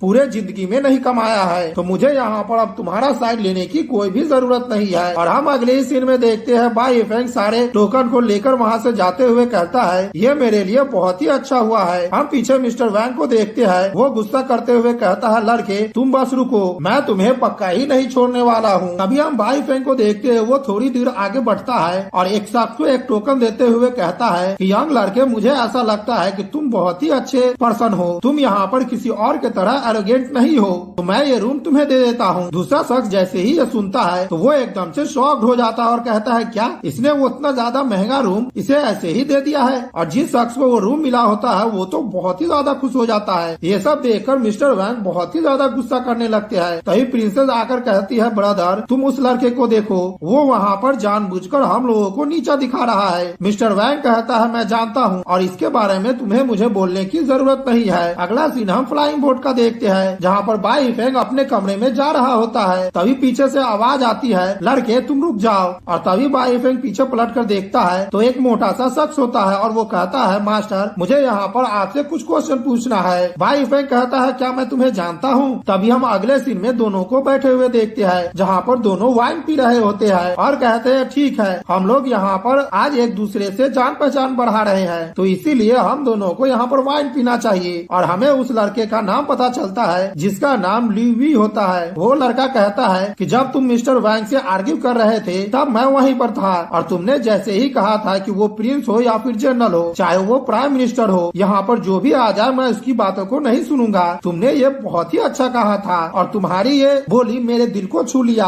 बाईफेंग ल्यूई की बातें सुनकर शॉक्ड होने लगता है और कहता है कि हम लोग यहाँ पर जान पहचान बढ़ाने के लिए बैठे हैं और तुम यहाँ पर पता नहीं कौन से सवाल मुझसे पूछ रहे हो। ठीक है अब तुम मुझे बताओ कि आखिरकार तुम कौन हो। तभी वो मोटा लड़का कहता है मेरा नाम ल्यूई है और मैं वू किंगडम के मर्चेंट फैमिली से आता हूँ। ठीक है आप अपने बारे में बताइए आपका नाम क्या है। बाईफेंग कहता है मेरा नाम बाईफेंग है और मैं यान किंगडम से आया हूँ। और बाईफेंग मन में सोचता है कि वो किंगडम और यान किंगडम बिल्कुल ही आपस में सटे हुए हैं और वो एक दूसरे के पड़ोसी देश है। अगर मैं नेचुरली तौर पर कहूँ तो वी किंगडम का पावर बहुत ही ज्यादा है यान किंगडम के मुकाबले में। तभी ल्यूई कहता है हम लोगों का यहाँ पर मिलना बिल्कुल ही किस्मत में लिखा हुआ था और तुम तो यहाँ पर अपने से पावरफुल शख्स को फेस करने में भी नहीं डर रहे थे और मैंने ये अपने आंखों से देखा है और मैं आज आपको सबसे ज्यादा एडमायर करता हूँ और मैं आपका फ्रेंड बनना चाहता हूँ। ये सुनकर बाईफेंग एकदम से शॉक्ड होने लगता है। ल्यूई कहता है ठीक है मैं आपको बताता हूँ कि मैं अब 5 एलिमेंट होली लैंड में जा रहा हूँ क्योंकि वहाँ पर एंट्रेंस एग्जाम होने वाला है। अगर प्रिंस कैंग पैलेस के लोग आपके खिलाफ जाते हैं और आपको कोई मुसीबत खड़ी करते हैं तो आप सीधा ही मेरे पास आ जाइएगा मैं आपके लिए उसे सॉल्व कर दूंगा।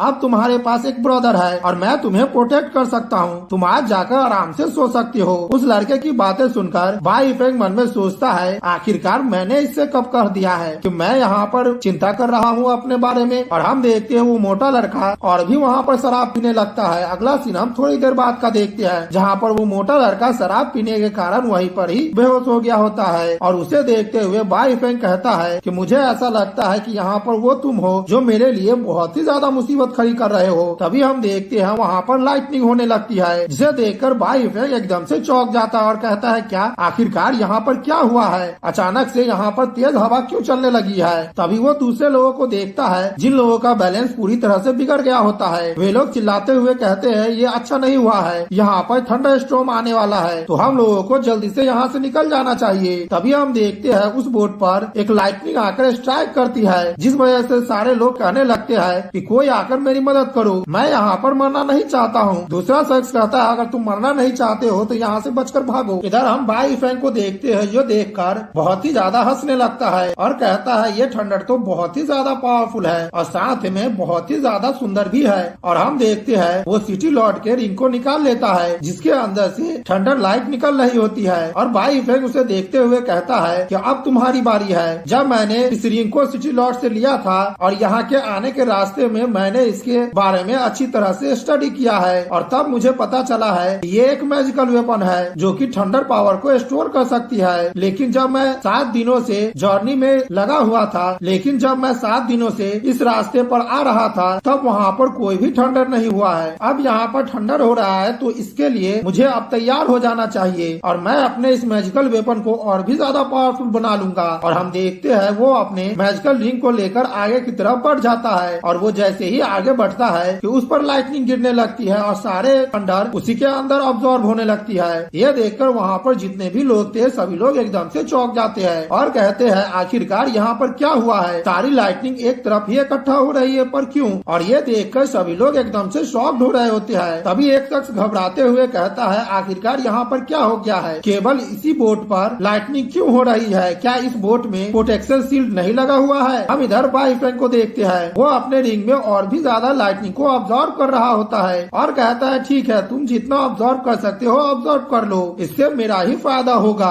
और थोड़ी देर बाद हम देखते हैं उस लाइटनिंग का ऑब्जॉर्प्शन का रेट कम गया होता है। ये देखकर बाई फेंग कहता है आखिरकार ये पूरी तरह से एक्टिवेट हो गया है, मेरे पास ये एक और ट्रम्प कार्ड हो गया है जो कि मुसीबत में मेरा साथ देगा। तभी हम देखते हैं बोट से एक शख्स खुश होते हुए कहता है तुम लोग सामने देखो, आखिरकार 5 एलिमेंट सिटी आ ही गया है, हम लोग यहाँ पर पहुँच गए हैं। अगले सीन में बाई फेंग को 5 एलिमेंट सिटी में देखते हैं, जिसे देखते हुए बाई फेंग कहता है यहाँ पर तो बहुत ही ज्यादा चहल पहल है, तो यही 5 एलिमेंट सिटी है, ये वही जगह है जहाँ पर होली लैंड के एंट्रेंस एग्जाम होने वाला है। तभी लीवी बाई फेंग के पास आते हुए कहता है हाँ मैंने इसके बारे में सुना है कि यहाँ के किंग ने इस सिटी पर कुछ ज्यादा ही पैसे को खर्च किया है और इस सिटी को बहुत ही ज्यादा लग्जूरियस बनाया है, क्योंकि ये होली लैंड के 5 सिटियों में से एक सिटी है और मैंने इसके बारे में बहुत सुना था, लेकिन इसको देखा है तो आज देखने में मुझे और भी ज्यादा अच्छा लग रहा है। अगले सीन में हम बाई फेंग को देखते हैं कि वो एग्जाम देने वाले जगह पर पहुंच गया होता है और अपने आसपास का भीड़ देखकर बाई फेंग कहता है यहाँ पर तो कुछ ज्यादा ही भीड़ है, आखिरकार इतने सारे लोग क्यों आए हैं यहाँ पर। तभी वो मोटा लड़का कहता है कि ये होली लैंड का असाइनमेंट है, यहाँ पर हजारों लाखों वॉरियर आए होंगे वो भी दूसरे दूसरे जगह से, तो यहाँ पर जाहिर सी बात है कि भीड़ होगा। तभी वो मोटा लड़का कहता है कि हम लोगों को ऊपर देखना चाहिए, ऊपर देखो कोई शख्स उड़ते हुए आ रहा है। बाई फेंग ऊपर देखता है और कहता है ये पर्सन तो बहुत ही ज्यादा पावरफुल लग रहा है, मुझे ऐसा लगता है कि मैं बिल्कुल ही सही जगह पर आया हूँ। तभी वहाँ का दूसरा लड़का कहता है तुमने देखा है कि ये यहाँ का पावरफुल पर्सन है, ये मेरा पहली बार है कि मैं अपने जिंदगी में इतने ज्यादा पावरफुल पर्सन को एक साथ देख रहा हूँ। बाई फेंग अपने मन में सोचता है ये सीक्रेट रियल्म का सुपर नेचुरल पावर जो बाहर में दूसरे जगह का सुपर नेचुरल पावर है वो बहुत ही ज्यादा इससे कम है और सामने में जो मेरे पावरफुल शख्स है वो अपने पावर से हवा में उड़ रहे हैं और इससे ही मुझे पता चलता है कि वो कितने ज्यादा पावरफुल है। अब मैं सोचता हूँ तो मुझे ऐसा लगता है कि होली लैंड में आकर मैंने बिल्कुल ही सही किया है, यहीं से मैं पावरफुल बन सकता हूँ। तभी हम देखते हैं बिल्डिंग पर से एक शख्स सभी को शांत रहने के लिए कहता है और साथ ही में अपने पावर को रिलीज भी करता है। ये देखकर बाई फेंग एकदम से चौंक जाता है और कहता है क्या मुझ पर तो अब बहुत ही ज्यादा प्रेशर पड़ रहा है, आखिरकार यहाँ पर हुआ क्या है। तभी वो मोटा लड़का कहता है मुझे यहाँ पर सांस लेने में दिक्कत हो रही है, आखिरकार यहाँ पर हो क्या रहा है। तभी हम देखते हैं वहाँ पर एक एल्डर का इमेज बनने लगता है, जिसे देखकर सभी लोग चौंक जाते हैं और कहते हैं ये क्या चीज है। तभी हमें उस एल्डर के बारे में बताया जाता है, जहाँ पर वो एल्डर कह रहा होता है कि मेरा नाम यांग युंगसोंग है और मैं होली लैंड के इनर सेक्ट का एक एल्डर हूँ और आज यहाँ पर एंट्रेंस एग्जाम जो होने वाला है मैं उसका इंचार्ज हूँ और जो आज यहाँ पर इस कंपटीशन में भाग लेना चाहते हैं वो सिटी के ईस्ट वेन्यू में चले जाए और जाकर वहाँ पर रजिस्ट्रेशन करवा ले और वो यहाँ पर एग्जाम होने का वेट करे। अगर यहाँ पर कोई शख्स एग्जाम को पास कर लेता है तो वो होली लैंड में आकर यहाँ पर प्रैक्टिस कर सकता है। यह सुनकर सभी लोग एकदम से खुश होने लगते हैं और कहने लगते हैं क्या ये तो होली लैंड के इनर एल्डर है, जल्दी से चलो और चलकर हम लोगों को अपना रजिस्ट्रेशन करवा लेना चाहिए। और हम देखते हैं सभी लोग रजिस्ट्रेशन के लिए भागने लगते हैं। इधर हम उस मोटे लड़के को देखते हैं जो बाई फ्रेंड से कहता है ब्रदर 5 एलिमेंट होली लैंड का रजिस्ट्रेशन अब शुरू हो गया है तो मैं अब यहाँ से जाने वाला हूँ। बाई फ्रेंड कहता है ठीक है मैं भी यहाँ से जाने वाला हूँ, लेकिन आप जब यहाँ पर आइएगा तो मैं आपका यहीं पर ही इंतजार करूंगा। तभी वो मोटा लड़का कहता है ब्रदर मुझे माफ कर देना, मैं आपसे तुम्हें प्रोटेक्ट नहीं कर सकता हूँ। और ये कहते हुए वो मोटा लड़का भागते हुए कहता है अगर आपको यहाँ पर डर लगता है तो आप यहाँ पर कोई जगह को ढूंढ लो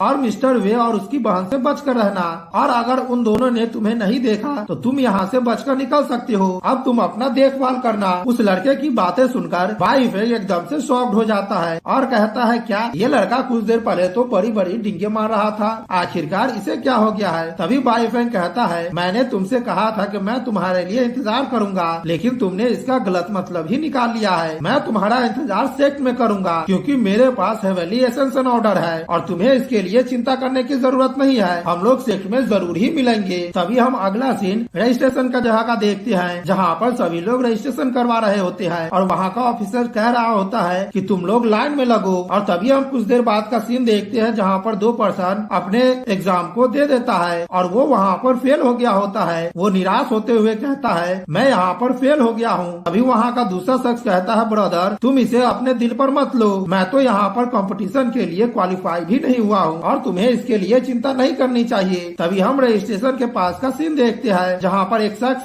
कहता है कि तुम मैरो क्लिनिक रियन पढ़ो और तुम इसके लिए क्वालिफाइड नहीं हो, और वो अगले पर्सन को बुलाने लगता है। तभी हम वहीं पर मिस्टर वैग और उसकी बहन को देखते हैं। वो कहता है एल्डर ब्रदर आप सामने देखिए वो बच्चा तो यहीं पर ही है। तभी मिस्टर वैग बाई फैंग को देखते हुए और गुस्सा करते हुए कहता है क्या ये लड़का यहीं पर आया है, मैंने ये बिल्कुल भी उम्मीद नहीं किया था कि ये लड़का भी 5 एलिमेंट होली लैंड का डिसाइपल बनने के लिए आया होगा। तभी उसकी बहन कहती है ब्रदर तुमने तो कहा था कि तुम इसे मार डालोगे मेरे लिए, आखिरकार इसे कब तुम मारने वाले हो। तभी मिस्टर वैग कहता है तुम्हें थोड़ा शांत रहना होगा और ध्यान से सोचना होगा, मैंने यहाँ पर प्लान को बना लिया है, पहले हम लोग यहाँ पर अपने कंपटीशन को खत्म कर ले, उसके बाद इस शख्स से हम लोग डील करेंगे। जब हम यहाँ पर 5 एलिमेंट होली लैंड का ऑफिशियल डिसाइपल बन जाएंगे तब इस लड़के ने हम लोगों को जितना ह्यूमिलिएट किया है उसके लिए हम लोग इसे जरूर पे बैक करेंगे। अब तुम्हें यहाँ पर थोड़ा भी नहीं घबराना चाहिए। तभी इधर हम बाई फैंग को देखते हैं। अब रजिस्ट्रेशन करवाने की उसकी बारी आ जाती है और बाई फैंग कहता है कि मैं ब्लड मूविंग भी अनपढ़ हूँ। ये देखकर रजिस्ट्रेशन करने वाला बंदा कहता है क्या तुम ब्लड मूविंग भी अनपढ़ हो और तुम यहाँ पर रजिस्ट्रेशन करवाने के लिए आ गए हो। मिस्टर वैंग जैसे ही सुनता है कि ये शख्स ब्लड मूविंग रियल पर है तो वो डेविड से स्माइल देने लगता है और कहता है क्या ये तो एकदम से खुद को यहाँ पर ह्यूमिलिएट करने के लिए आया है। अब मुझे डर लग रहा है कि ये शख्स कंपटीशन के लिए भी क्वालिफाइड नहीं होगा। अगर ये लक के बदौलत यहाँ पर आ भी जाता है तभी भी ये यहाँ पर नहीं जीत पाएगा क्योंकि यहाँ पर बहुत सारे ऐसे कल्टीवेटर है जो इससे बहुत ही ज्यादा पावरफुल है। तभी हम देखते हैं बाई फैंग अपना एसेंशन हेवनली ऑर्डर को दिखाता है और कहता है तुम पहले इसे देख लो। वो शख्स जैसे ही उसे देखता है तो एकदम से चौंक जाता है और कहता है कि आपको एग्जाम देने की जरूरत नहीं है, आप प्लीज यहाँ पर थोड़े देर तक रुकिए, मैं आपके लिए कुछ अरेंजमेंट को कर देता हूँ। ये सुनकर भाई फैंग कहता है आपका बहुत बहुत शुक्रिया। मिस्टर वैंग जैसे ही ये सुनता है तो वो एकदम से शॉक भी हो जाता है और उसका मुंह खुला का खुला ही रह जाता है। मिस्टर वैंग घबराते हुए मन में सोचते हैं क्या इसे कोई भी एग्जाम देने की जरूरत नहीं है, क्या मैंने यहाँ पर सच सुना है, आखिरकार इस लड़के की ओरिजिन क्या है। अगला सीन हम यूनसन एल्डर के पास का देखते हैं जहाँ पर वो कह रहे होते हैं कि आखिरकार किस शख्स के पास हेवेली एसेंशन ऑर्डर था। तभी वहाँ का एक डिसाइपल कहता है कि एल्डर जिस शख्स के पास ये हेवेली एसेंशन ऑर्डर था उस शख्स का नाम बाई फैंग है और मैंने यहाँ पर उसके टैलेंट को चेक कर लिया है और उसका टैलेंट चेक करने की वजह से मुझे ये पता चला है कि उसका टैलेंट लो लेवल का टैलेंट है। अगर मैं उस लड़के के व्यवहार के बारे में बात करूँ तो वो लड़का यहाँ पर बिल्कुल ही अमीर है और उसके पास बहुत सारा पैसा है, तो मुझे लगता है कि किसी तरह से उसके हाथ में वो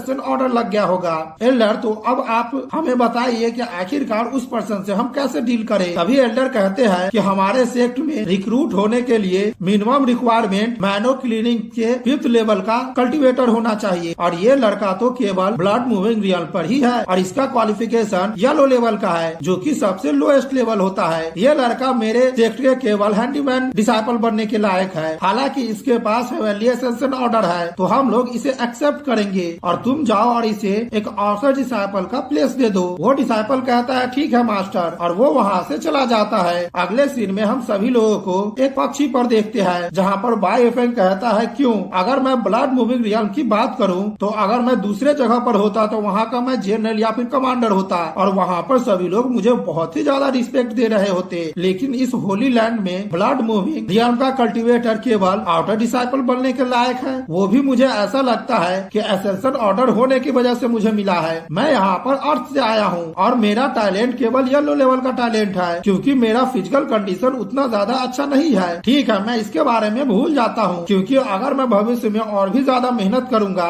तो मैं और भी ज्यादा पावरफुल बन जाऊंगा और साथ ही में मेरे पास इनफाइनाइट रिसोर्स है जो कि मैं अर्थ से ला सकता हूँ और भविष्य में अगर मैं किसी भी मार्शल आर्ट को एक बार देखूंगा तो उसे आराम से सीख लूंगा तो मेरे लिए भविष्य में ब्रेक थ्रू करना उतना ज्यादा मुश्किल भी नहीं होगा। अगला सीन हम कुछ देर बाद का देखते हैं जहाँ पर वे लोग 5 एलिमेंट होली लैंड में पहुँच गए होते हैं और उसे देखकर सारे डिसाइपल बहुत ही ज्यादा खुश हो रहे होते हैं। बाय फेंग उसे देखते हुए कहता है तो यही 5 एलिमेंट होली लैंड है, ये तो बादलों के बीच में बना हुआ है और देखने में मुझे ये बहुत ही ज्यादा सुंदर लगता है। तभी एल्डर कहते हैं ये 5 एलिमेंट हेवनली पैलेस है और ये होली लैंड का सेंट्रल कोर है। जो यहाँ पर इनर एल्डर नहीं है और ट्रू डिसाइपल नहीं है वो बिना परमिशन के अंदर नहीं जा सकते हैं। और फिर एल्डर उन लोगों को एक जगह पर ले जाते हैं और कहते हैं ये जगह वही है जहाँ पर तुम लोग अभी से प्रैक्टिस करने वाले हो। और अगले सीन में हम सभी लोगों को आउटर डिसाइपल के रेजिडेंस एरिया में देखते हैं जहाँ पर एल्डर कहते हैं कि अभी से तुम लोग हमारे 5 एलिमेंट होली लैंड के आउटर डिसाइपल हो और अब से तुम लोग यहीं पर रहने वाले हो तो तुम लोगों को सेक्ट के नियम को मानना होगा और अगर सेक्ट के नियम को नहीं मानोगे तो यहाँ पर तुम्हें पनिशमेंट दिया जाएगा। और तभी देखते हैं बाय फेंग को वहाँ पर अपना टोकन मिलने लगता है और टोकन देने वाली कहती है ये तुम लोगों का आइडेंटिटी टोकन है और तुम लोगों को इसे हर वक्त अपने पास ही रखना है और इसी के साथ तुम लोगों को यहाँ पर रहने के लिए अपना कमरा दिया जा रहा है तो तुम लोग अब से अपना प्रैक्टिस खुद ही कर लो। अगला सीन हम बाय फेंग को अपने कमरे में देखते हैं जहाँ पर उसे प्रैक्टिस करने के लिए कुछ कल्टीवेशन बुक मिला होता है, साथ ही में कुछ रिसोर्स भी मिली होती है। ये देखते हुए बाय फेंग कहता है यहाँ पर मुझे तिलिस्मान मिला है जो कि क्विक मूविंग तिलिस्मान है और फायर तिलिस्मान है और साथ ही में वाटर तिलिस्मान भी है और उसके साथ मुझे कुछ स्पिरिचुअल स्टोन भी मिले हैं और उसके साथ मुझे हीलिंग एलेक्जर मिला है। होली लैंड तो सचमुच बहुत ही ज्यादा अमीर है। वो अपने आउटर डिसाइपल को इतने सारे रिसोर्स को दिया है जो कि कम से कम 10 मिलियन का तो जरूर ही होगा। और बाय फेंग प्रैक्टिस बुक को देखते हुए कहता है कि मुझे देखने से ये ऐसा लगता है कि ये कोई एशियन मार्शल आर्ट बुक है। तभी हम देखते हैं बाय फेंग वहाँ के बारे में एक किताब में पढ़ने लगता है जहाँ पर बाय फेंग पढ़ता है कि यहाँ पर बहुत सारे पावरफुल पर्सन है और ये कंटिनेंट वैंगू कंटिनेंट है जो कि 5 रीजन में बटा हुआ है और इसमें से 3 ट्राइब ह्यूमन के लिए है और साथ ही में यहाँ पर डीमन भी रहते हैं और यहाँ पर कुछ ऐसे स्पेसीज रहते हैं जिसके बारे में हम लोगों को अभी तक नहीं पता है और यहाँ पर 10 सीक्रेट प्लेस है और उन्हीं में से एक 5 एलिमेंट होली लैंड है। वैसे ही यहाँ पर 9 और होली लैंड प्लेस है। अगर मैं उस 10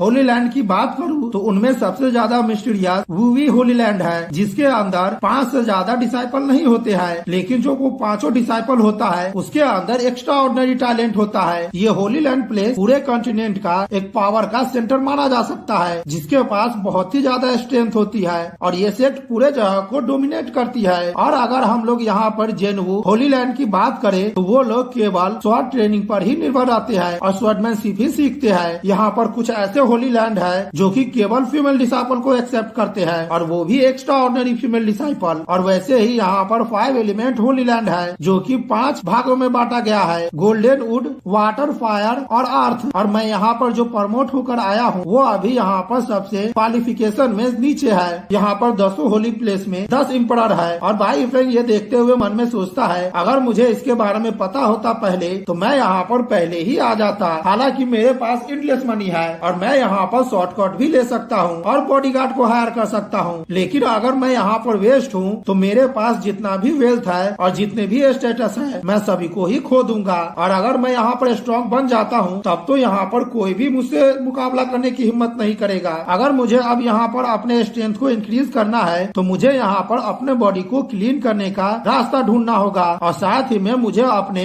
मैरो को भी क्लीन करना होगा, तब जाके मैं मैरो क्लीनिंग स्टेज पर पहुँच सकता हूँ। लेकिन क्या अर्थ पर कोई ऐसा चीज होगा जो मेरे मैरो को क्लीन कर सके? अगला सीन हम 1 महीने बाद का देखते हैं, जहाँ पर बाई फेंग प्रैक्टिस कर रहा होता है और कहता है पिछले 1 महीने से मैं यहाँ पर लगातार ही अर्थ पर ट्रैवल कर रहा हूँ और साथ में प्रैक्टिस भी कर रहा हूँ, क्योंकि मैंने अर्थ से बहुत सारे मेडिकल हर्ब को लाया था जो कि वो ट्रेडिशनल मेडिकल हर्ब था और उसको मैं पानी में मिलाकर सीधा बाथ ले रहा हूँ, जो कि मेरे मैरो को क्लीन कर रहा है। और मुझे अब ऐसा फील हो रहा है कि मेरा बॉडी और भी ज्यादा हल्का और भी ज्यादा मजबूत हो गया है। साथ ही में मेरा माइंड भी बहुत ज्यादा क्लियर हो गया है। और हम देखते हैं वो अपने पावर को बहुत ही ज्यादा रिलीज करने लगता है और मन में सोचता है इस बार मैं मैरो क्लीनिंग सीरियल में जरूर ही ब्रेक थ्रू कर जाऊंगा। और तभी हम देखते हैं बाई फेंग के अंदर से बहुत ही ज्यादा एनर्जी रिलीज होने लगती है और हम देखते हैं वो वहाँ पर ब्रेक थ्रू कर लेता है। और बाई फेंग हंसते हुए कहता है कि आखिरकार मैं मैरो क्लीनिंग सीरियल पर पहुँच ही गया हूँ। और हम देखते हैं उसके चारों तरफ क्यूआ एनर्जी बनने लगती है। ये देखकर बाई फेंग कहता है कि मेरा क्यूआ एनर्जी और भी ज्यादा परफेक्ट हो गया है और साथ ही में मैं अपने क्यूआ एनर्जी से अपना आर्मर भी बना सकता हूँ। ये मेरे लिए बहुत ही ज्यादा फायदेमंद है। और तभी हम देखते हैं बाई फेंग खिड़की से बाहर एक पंच मारता है और कहता है ठीक है, मैं इस पंच का इफेक्ट देखना चाहता हूँ। बाई फेंग जैसे ही वो पंच मारता है कि उसके पंच से क्यूआ एनर्जी निकलती है और वो दूर जाती है और बहुत सारे पेड़ों को ही तोड़ देती है। ये देखकर बाई फेंग कहता है ये उतना बुरा भी नहीं है। पिछले स्टेज का जो मेरा पावर था वो 20,000 किलोग्राम था, लेकिन अब मेरा पावर 30,000 किलोग्राम बढ़ गया है। एक मैरो क्लीनिंग स्टेज के कल्टीवेटर का पावर जितना होता है मेरा पावर उससे दुगुना है। और बाई फेंग खुश होते हुए कहता है कि मेरा कल्टीवेशन का पाथ 5 एलिमेंट होली लैंड में अभी शुरू ही हुआ है और मैं यहाँ पर आगे बहुत ही ज्यादा अचीवमेंट हासिल करूंगा। अगला सीन हम जंगू हॉल का देखते हैं, जहाँ पर सभी डिसाइपल लाल लगाए होते हैं, जहाँ पर बाई फेंग कहता है कि जंगू हॉल में होली लैंड के जितने भी काम होते हैं सभी काम को किया जाता है और यहीं पर सारे डिसाइपल अपने सैलरी को लेते हैं और टास्क को परफॉर्म करते हैं। तभी वहाँ के हम एक एल्डर को देखते हैं जो एक डिसाइपल को सैलरी देते हुए कहते हैं ये तुम्हारा इस महीने का सैलरी है, अब तुम यहाँ से जाओ और अगले पर्सन को भेजो। तभी बाई फेंग अपने मन में सोचता है कि यहाँ पर सेक्ट में सभी लोग कल्टीवेशन करते हैं और उसके साथ में ही यहाँ पर सभी लोगों को टास्क को भी कंप्लीट करना होता है, छोटा या फिर बड़ा, और उसी के बदौलत यहाँ पर सारे डिसाइपल को सैलरी दिया जाता है और साथ ही में कंट्रीब्यूशन पॉइंट भी दिया जाता है। तभी एल्डर कहते हो तुम्हारा कंट्रीब्यूशन पॉइंट 100 है, ठीक है तुम्हें यहाँ पर उतना ही रिसोर्स मिलेगा। और वो शख्स अपने मन में सोचता है कि यहाँ पर जो मेरा आइडेंटिटी टोकन है उसी के साथ रिवॉर्ड के तौर पर मुझे 100 पॉइंट दिया गया था जब मैं पहली बार यहाँ पर एंट्री किया था तब। तभी बाई फेंग कहता है लेकिन सबसे यहाँ पर जरूरी बात तो ये है कि इन सारे कंट्रीब्यूटिव पॉइंट का इस्तेमाल मार्शल आर्ट को एक्सचेंज करने के लिए किया जाता है, जो कि केवल मार्शल आर्ट पवेलियन में ही मिलता है और वो बहुत ही ज्यादा रेयर होता है। अगर हम लोग यहाँ पर ऐसा कहे कि उस पवेलियन में हजारों मार्शल आर्ट की बुक है तो ये भी गलत नहीं होगा।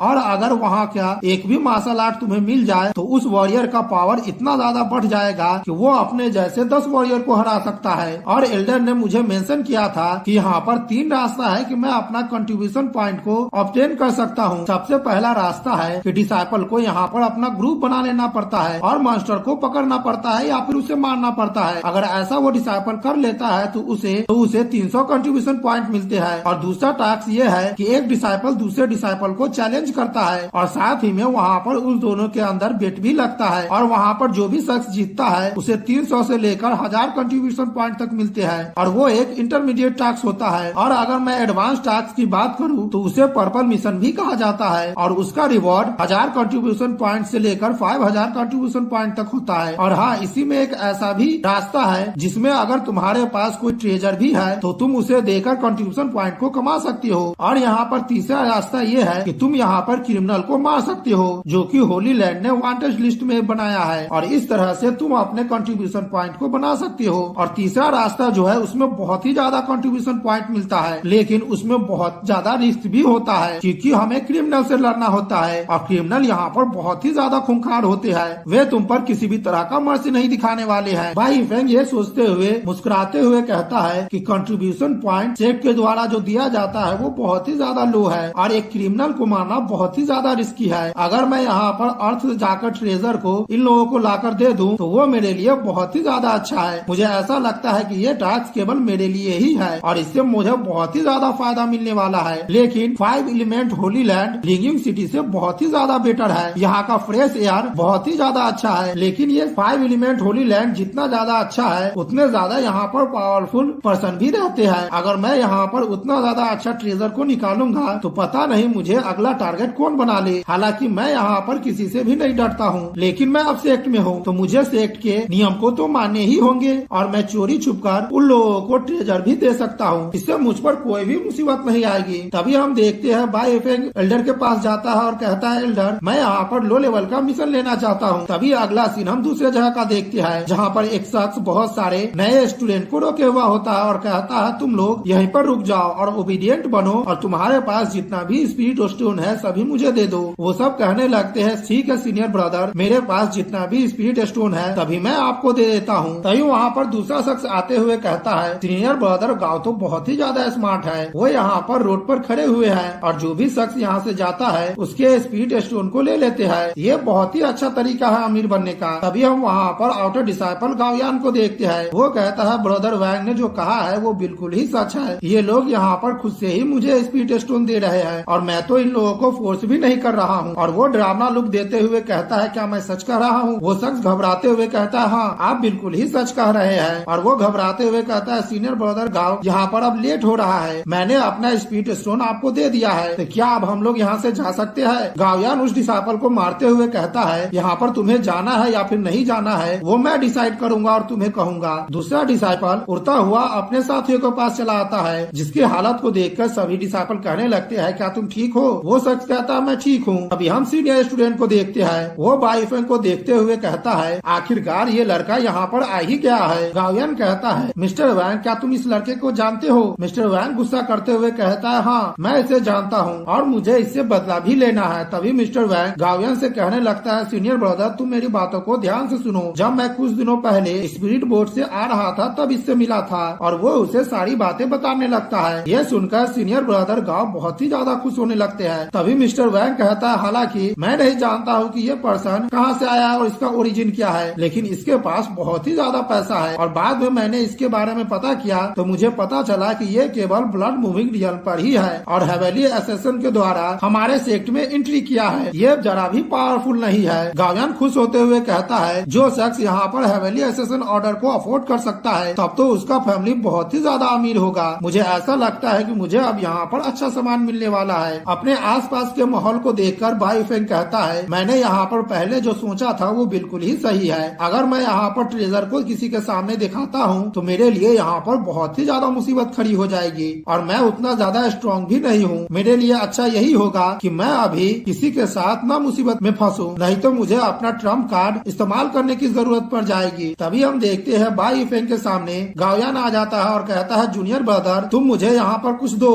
बाईफेंग कहता है पर क्या, तुम्हें क्या चाहिए मुझसे? गावियन डेविल से स्माइल देते हुए कहता है स्पिरिट स्टोन, तुम्हारे पास जितना भी स्पिरिट स्टोन है सब मुझे दे दो। सभी लोग गावियन को देखता है तो वो एकदम से शॉक्ड हो जाता है और कहने लगता है ये तो नया डिसाइपल है और इसकी यहाँ पर अब बुरी हालत होने वाली है क्योंकि गावियन ने इसे यहाँ पर रोक लिया है। गावियन यहाँ पर डोमिनेट करता है क्योंकि उसने यहाँ पर मार्शल आर्ट स्किल को सीख लिया है और सबसे वीक डिसाइपल को बुली करता है और उनका सबसे अच्छा टारगेट नया डिसाइपल ही होता है क्योंकि उन लोगों को कोई भी मार्शल आर्ट नहीं आता है। और वे लोग घबराते हुए वहाँ से जाते हुए कहते हैं ये ऐसी जगह नहीं है जहाँ पर हम लोगों को रहनी चाहिए, अगर हम लोग यहाँ पर रहेंगे तो हम लोग भी हर्ट हो जाएंगे। ये नया लड़का बहुत ही ज्यादा अनलकी है, इसे बस स्पिरिट स्टोन को दे देना चाहिए और इनसे फाइट नहीं करना चाहिए, नहीं तो ये बहुत बड़ी मुसीबत में फंस जाएगा। इधर हम बाईफेंग को देखते हैं जो हंसते हुए कहता है तुम मुझसे उधार में स्पिरिट स्टोन लेना चाहते हो, ठीक है तुम ले सकते हो, लेकिन उससे पहले तुम्हें घुटने पर झुककर मुझसे भीख मांगनी होगी। वहाँ के जितने भी पर्सन होते हैं जैसे ही बाईफेंग की बातें सुनता है तो वो एकदम से शॉक्ड हो जाता है और वो घबराकर जो डिसाइपल वहाँ से भाग रहे होते हैं वो कहने लगते हैं कि आखिरकार इस नए डिसाइपल ने क्या कहा है, क्या मैंने कुछ गलत सुन लिया है? तभी गावियन बाईफेंग पर हमला करते हुए कहता है क्या तुम यहाँ पर मरना चाहते हो? तभी हम बाईफेंग को देखते हैं वो गावियन के हमले को डॉज कर लेता है। यह देखकर गावियन एकदम से चौंक जाता है। इधर हम सभी डिसाइपल को देखते हैं। ये नजारा देखकर वो एकदम से शॉक्ड ही हो जाता है और कहता है क्या ये गावियन के हमले से बच गया है? इस लड़के का स्पीड तो बहुत ही ज्यादा औसम कम था। इधर हम मिस्टर वैंग को देखते हैं जो गुस्सा करते हुए कहता है गाओयान वो क्लीनिंग मैरोरियम के पीक स्टेज का कल्टीवेटर है, लेकिन वो उस पर हमला नहीं कर पा रहा है। मुझे ऐसा लगता है कि इस लड़के से डील करना बहुत ही ज्यादा मुश्किल है। तभी हम गाओयान को देखते हैं वो अपने क्यूआ एनर्जी को एक्टिवेट कर लेता और कहता है लड़के तुम्हारी इतनी हिम्मत हुई कि तुम मेरे खिलाफ जाओ। तभी बाईफेंग कहता है ठीक है, अगर तुम एक बार मेरे सामने नील डाउन करोगे तो मैं तुम्हें एक स्पीड स्टोन दूंगा। अगर तुम यहाँ पर 10 बार नील डाउन करोगे तो मैं तुम्हें यहाँ पर और भी ज्यादा स्पीड स्टोन दूंगा। सीनियर ब्रदर अब तुम मुझे बताओ कि आखिरकार तुम यहाँ पर कितने बार नील डाउन करने वाले हो। तभी गाओयान गुस्सा करते हुए कहता है तुम कमीने कहीं के, तुमने जो यहाँ पर कहा है उसके लिए तुम्हें प्राइस पे करना पड़ेगा। तभी हम देखते हैं वहाँ पर वो वही मोटा लड़का आ जाता है जो बाईफेंग से फ्लाइंग शिप पर मिला था। वो कहता है तुम यहीं पर रुक जाओ, नहीं तो मैं यहाँ पर एल्डर को कह दूंगा, तब तुम यहाँ पर बुरी तरह से फंस जाओगे। बाईफेंग जैसे ही उसे देखता है तो एकदम से चौंक जाता है और कहता है ल्यूवे आखिरकार तुम यहाँ पर आ ही गए हो। वो मोटा लड़का कहता है बाईफेंग आखिरकार तुम यहाँ पर कैसे आ गए हो? क्या तुमने मुझसे झूठ बोला है? तुमने तो कहा था कि तुम 5 एलिमेंट होली लैंड जा रहे हो। तभी बाईफेंग सीरियस सा लुक देते हुए कहता है तुम जाने से पहले ये भी नहीं पूछे थे कि मुझे एक्चुअली में जाना कहा है, मैं भी यहाँ पर एग्जाम को देने के लिए ही आया था। यह सुनकर वो मोटा लड़का एकदम से शॉक्ड हो जाता है और कहता है हाँ अब मुझे याद आया है कि मैंने तो आपसे कुछ पूछा ही नहीं था। इधर हम गाओयान को देखते हैं वो बाईफेंग पर पीछे से हमला करते हुए कहता है तुम्हारी इतनी हिम्मत हुई कि तुम मुझे इग्नोर करो। तभी बाईफेंग उस मोटे लड़के को पीछे की तरफ धक्का दे देता और कहता है कि हम लोग यहाँ पर बाद में बात करेंगे और मैं यहाँ पर भूल गया हूँ कि मुझे यहाँ पर किसी चीज से डील करना है। और तभी हम देखते हैं बाईफेंग गाओयान के गले से पकड़कर उसे उठा देता है और वहाँ पर गाओयान चिल्ला रहा होता है। मिस्टर वैंग जैसे ही ये देखता है तो वो एकदम से शॉक्ड हो जाता है और उसका मुंह खुला का खुला ही रह जाता है। बाईफेंग कहता है सीनियर ब्रदर आप यहाँ पर और भी ज्यादा मार्शल आर्ट स्किल का प्रैक्टिस क्यों नहीं करते हैं? आप यहाँ पर छुपकर मुझ पर हमला कर रहे हैं, ये एक वॉरियर की निशानी नहीं होती है। वहाँ पर जितने भी वॉरियर होते हैं जैसे ही ये नजारा देखते हैं तो वो एकदम से शॉक्ड हो जाता है और घबराते हुए कहते हैं क्या गाओयान यहाँ पर हार गया है? मुझे तो अपने आंखों पर भी विश्वास नहीं हो रहा है। इधर हम गाओयान के साथियों को देखते हैं जो घबराते हुए कहने लगते हैं सीनियर ब्रदर मैं आपको बचाने के लिए आ रहा हूँ, लेकिन वो लोग वहाँ पर नहीं जाते हैं और अपनी जगह पर ही खड़े रहते हैं। वो मोटा लड़का जैसे ही देखता है कि बाईफेंग इतना ज्यादा पावरफुल है तो वो भी शॉक्ड हो जाता है और घबराते हुए कहता है लिटिल ब्रदर बाईफेंग तुम तो सचमुच बहुत ज्यादा पावरफुल हो, लेकिन तुम उसे जल्दी से छोड़ दो नहीं तो वो शख्स यहीं पर ही मारा जाएगा। और इधर हम देखते हैं गाओयान बेहोश होने लगता है। तभी बाईफेंग कहता है सीनियर ब्रदर तुम बहुत ही ज्यादा बुरे हो, मैं तो यहाँ पर तुम्हें स्पिरिट स्टोन देने वाला था। अगर तुम मुझसे यहाँ पर माफी मांग लेते तो मैं इस मैटर को यहीं पर ही खत्म कर देता, लेकिन अब देखो कि तुम्हारा सिचुएशन क्या हो गया है। अब तुम तो यहाँ पर अपने स्टेटस को भी खो दिए हो। ठीक है जूनियर ब्रदर होने के नाते मैं यहाँ पर तुम्हें दूसरा मौका देने वाला हूँ। इधर हम गाओयान को देखते हैं वो घबराते हुए इस मन में सोचता है कि आखिरकार ये शख्स कौन है और इसके पास इतना ज्यादा पावर कैसे आया है। तभी हम बाईफेंग को देखते हैं वो गाओयान के पास जाते हुए कहता है ठीक है सीनियर ब्रदर मैं फिर से आपसे पूछता हूँ कि आखिरकार आप मुझसे कितना और स्पीड स्टोन उधार लेना चाहते हैं?